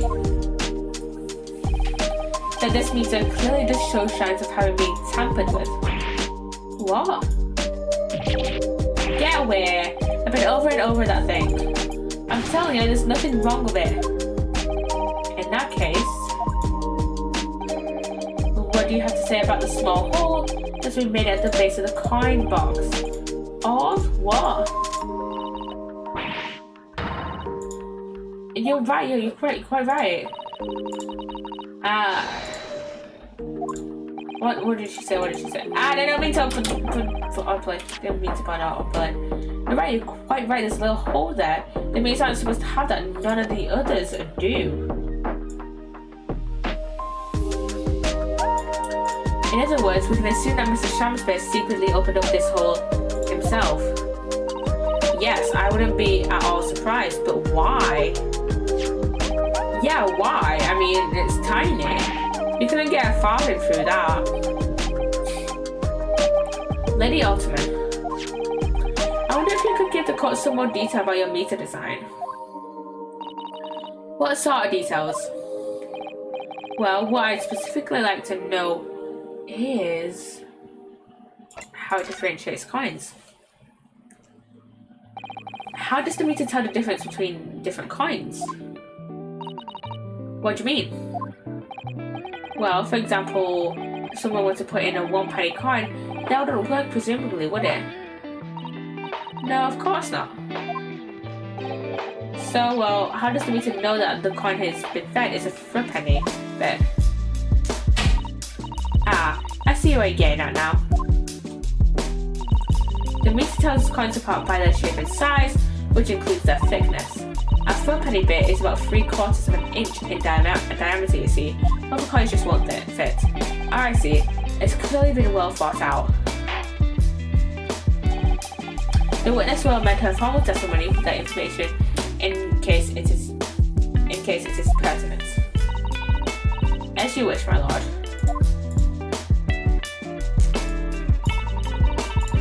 Which is the coin states that diameter thickness of a 4-penny bit, nothing else would fit. Huh. I want to examine this. We saw something earlier in here. I was just wondering whether that is still there. Oh, look at this far up. There's a circular depression on this side, about 2 centimeters across, or 3/4 of an inch. Do you think? We did find this up at the scene, didn't we? Yeah, there were 2 bars on that little ledge just outside the window, so we took this one. But I'm sure that when we first found it, there was some sort of reddish medallion in the middle of that. I remember it clearly. Yes, but there's no sign of it now. Oh wait! When you know, earlier with the soap being like on the plate, what if that's what he was doing? What if SHAMspeare was just creating little holes in the middle to put the coins in? That makes so much sense. Oh my god. Where could it have gone? Okay, let's present it. I'm gonna present it. Objection! Let me just confirm something here. If the diameter and thickness were to be correct, the meter would accept any object as if it were a 4-penny bit. Is that correct? Yeah, that is correct. Well, by something of a coincidence, while we were investigating Mr. SHAMspeare's room, we found a particular item that matches their dimensions perfectly. Something the same size as a 4-penny bit. What was it? The item in question is this. Oh, what? Have you been inhaling gas? That's a bar of soap. It certainly looks nothing like a 4-penny bit, I must say. It looks like I'm going to have to point out exactly what I mean here. What's so important about the soap? Is this part here. This. Got it! You have to turn over the soap to see what I mean.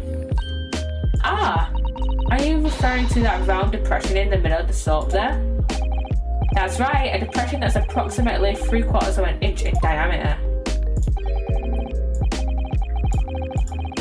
Or in other words, almost exactly the same size as a 4-penny bit.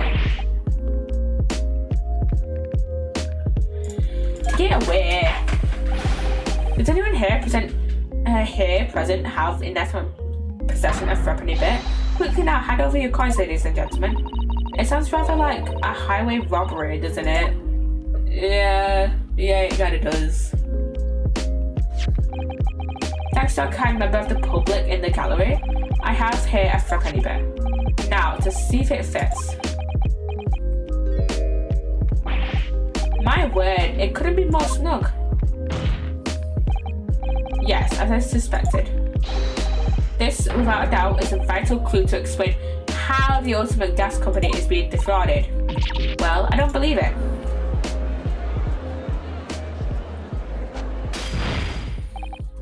So, your assertion amounts to what? That some inferior bar of soap has a tentative connection to the theft of gas? Yeah. The depression in the soap was clearly made by a threepenny bit. I must concur at least that pushing a coin in with some force into a poor quality bar of soap such as this is a remarkably simple way of replicating the coin shape. And then you could use, well, some melted wax or something to pour into the mold. You can make fake coins in no time.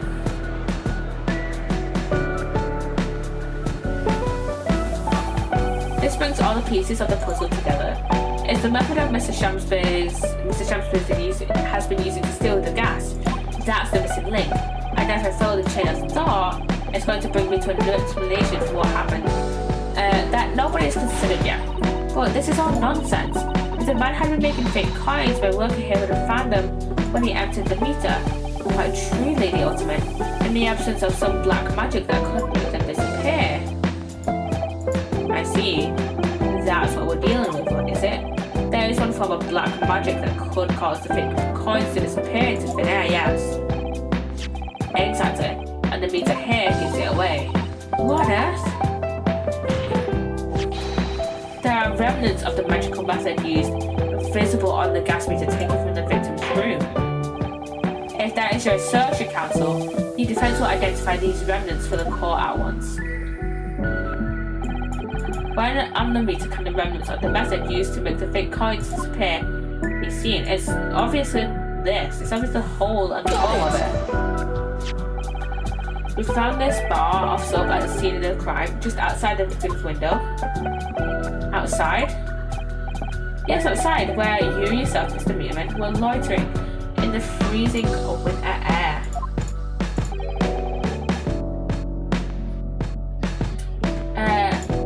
That's where we found the soap. I get it. That's right, the answer, of course, is ice. Did you just say ice? Mr. SHAMspeare has been leaving soaps like this outside his window each evening filled with water. After a night outside in the bitter cold, the water is completely frozen solid the next morning. Then he takes his fake coins of ice and feeds them into the gas meter, giving him life and warmth in spades. As his room becomes very comfortably warm, the ice now inside the meter coin box melts, turning back into water and draining harmlessly away through the small hole made in the underside of the meter. That is how, without leaving any evidence of his wrongdoing, this man has been stealing ultimate gas.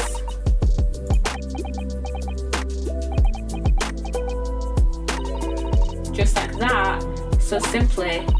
Is he trying to make us look like idiots? He's been fooling us all. Oh, some bars of soap and some water? That's right, madam. I don't believe it. It can't be true. Do you have any idea of how much money we spent to develop that new meter? And now you have the audacity to suggest that a bit of soap and some water can render it totally useless? I'm fairly sure I didn't design it. Evidence. Sorry?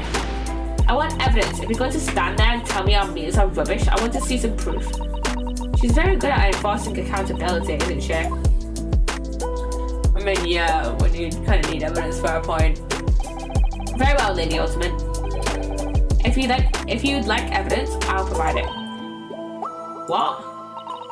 Mr. Naruhodo, are you saying that you do actually have evidence to support this theory?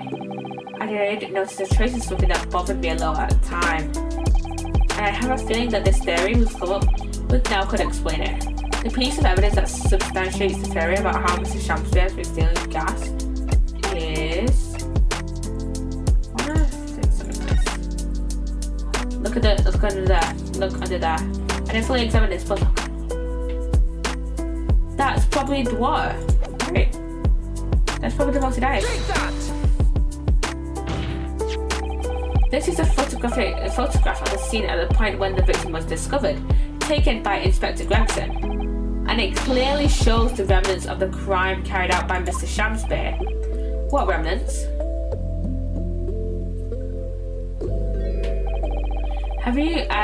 Here you can see the gas meter on the wall was in Mr. SHAMspeare's room.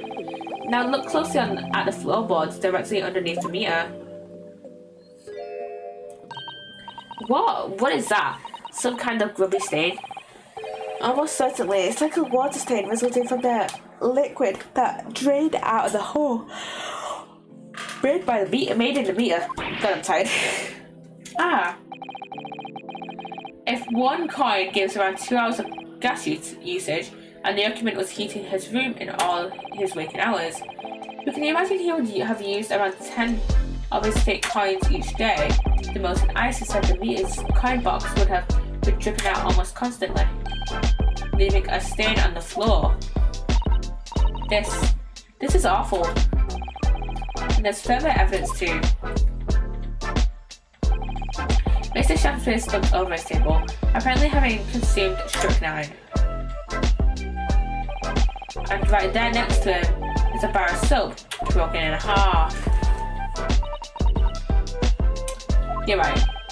It appeared to me then, Counsel, and the man was eating soap, was he? Pardon me for disagreeing with your lordship, but certainly not. He didn't beat around the bush there, did he? No. In truth, Mr. SHAMspeare was found with a fork in his hand. A meal of soap is sounding increasingly likely. Do you mean to say he was using that fork to... Yes. To extract a frozen coin from the bar of soap. But the bar broke in half. So perhaps it didn't go very well. God gracious.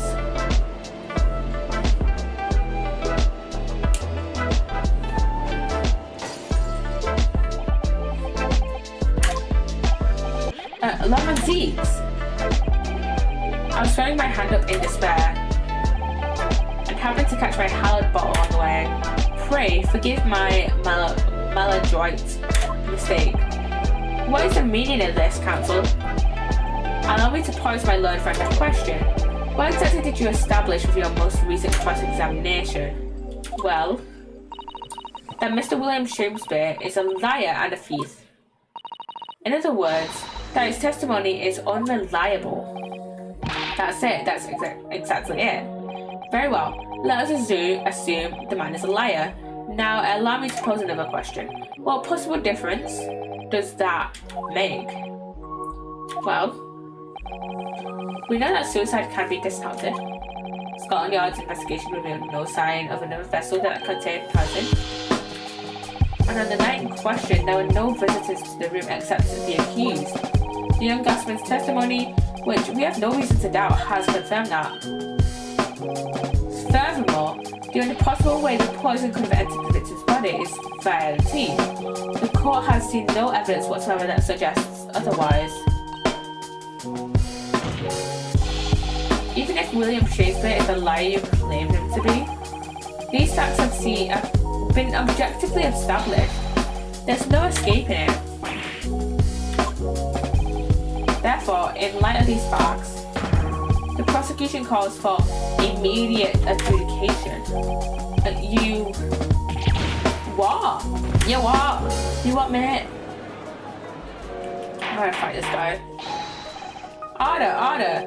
Well, counsel, how does the defense respond? Mr. Naruhodo! What was the point of that last cross-examination? Did it actually get us anywhere? Or did it actually make no difference at all, like Lord Van Zeeks is saying? Let's object. No, this isn't over. The defense will not rest. What? But counsel, you've successfully explained everything. You've identified and substantiated the unscrupulous method employed by Mr. SHAMspeare to consume gas. What more is there to discuss? Lord Bantiks just highlighted 3 facts in order to make his point. But contrary to what he thought the court would have the court believe, not all of them have been objectively established at all. What are you trying to say, my Nepalese friend? At least one of these so-called facts is an assumption made due to a lack of evidence. But the situation has changed now, following the cross-examination of the latest witnesses to take stand. Don't be absurd, what is this nonsense? Yes, when you bring everything we've learned so far together and consider it as a whole, it's clear. There's a question that we now need to consider. Namely...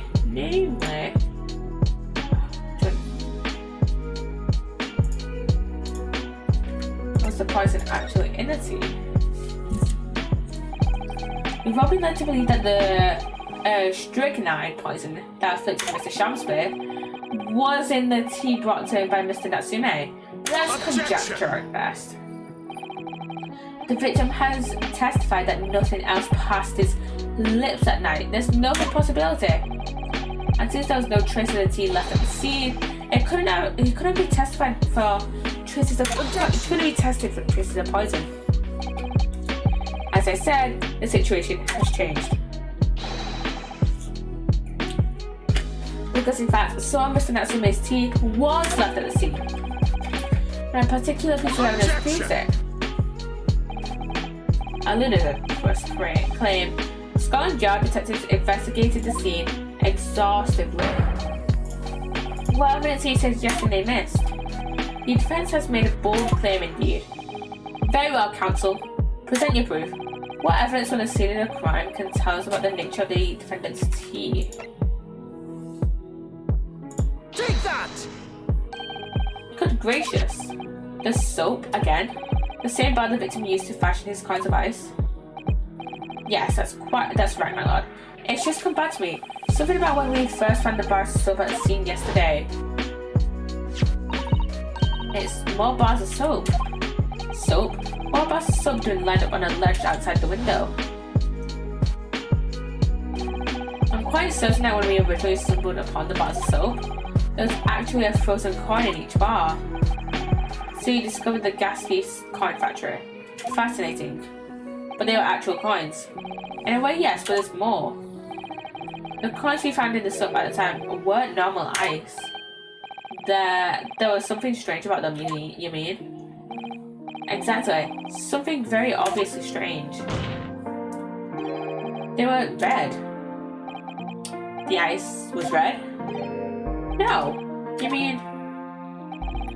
That's right. It's obvious to me now. The fake coins in the soap were made from frozen tea. Ow! Oh. What? I remind the court of a statement made by Mr. Natsume earlier in the trial. That evening, yes, I did take some freshly brewed tea with me when I visited Mr. SHAMspeare's room as a gift. The public water pump outside always freezes at night, so I bought bottled water especially to make it. And this is the result. Never will I touch tea again. Never, never. Ah yes, I believe there had been a snowfall that day. It was particularly cold. Sadly, on such occasions, the poorly constructed water mains in the east end are prone to freezing. So the night in question, Mr. SHAMspeare, having no running water to use, was forced to use the tea brought by Mr. Natsume in order to make his fake coins. My word. So, he probably wouldn't have drunk it. There were 2 bars of soap on the window ledge when my judicial assistant and I investigated the scene. That's right, and we only borrowed one of them. Which means that even as we speak, some of the defendant's tea is still present at the scene of the crime. Frozen solid in the bar of soap outside Mr. SHAMspeare's window. Extraordinary. Earlier today, Inspector Gregson informed the court that even if 1 drop of tea remained, Scotland Yard would be able to analyse it for poison. As such, we are now in a position to prove or disprove what has until now been mere conjecture, by finding out for sure whether or not Mr. Natsume's tea actually contained strychnine at all. You smoke these... My lord, we cannot do the defendant the injustice of passing judgment now. The police should be dispatched to recover the remaining bar soap from the scene at once, and the defense requests a thorough analysis of the frozen tea embedded in it to determine whether or not it contains any poison. Bailiff, instruct the police to attend the scene at once. Yes, my lord, understood.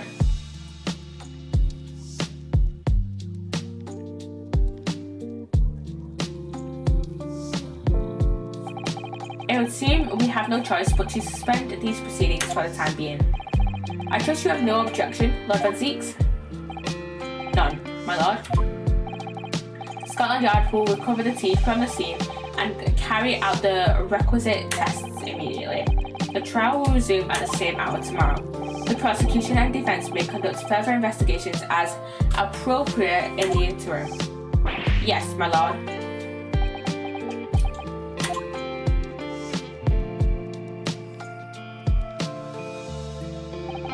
Well, we managed to scrape through there somehow. Thank you, councils. Court is adjourned until tomorrow.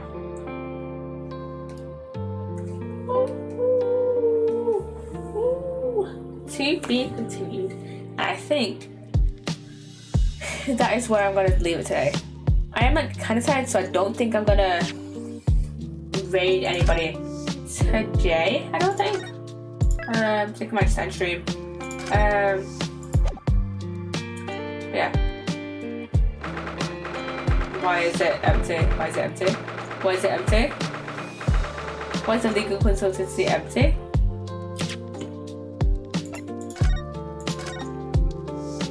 I'm just automatically saving, even though I didn't need to. I just exited the game.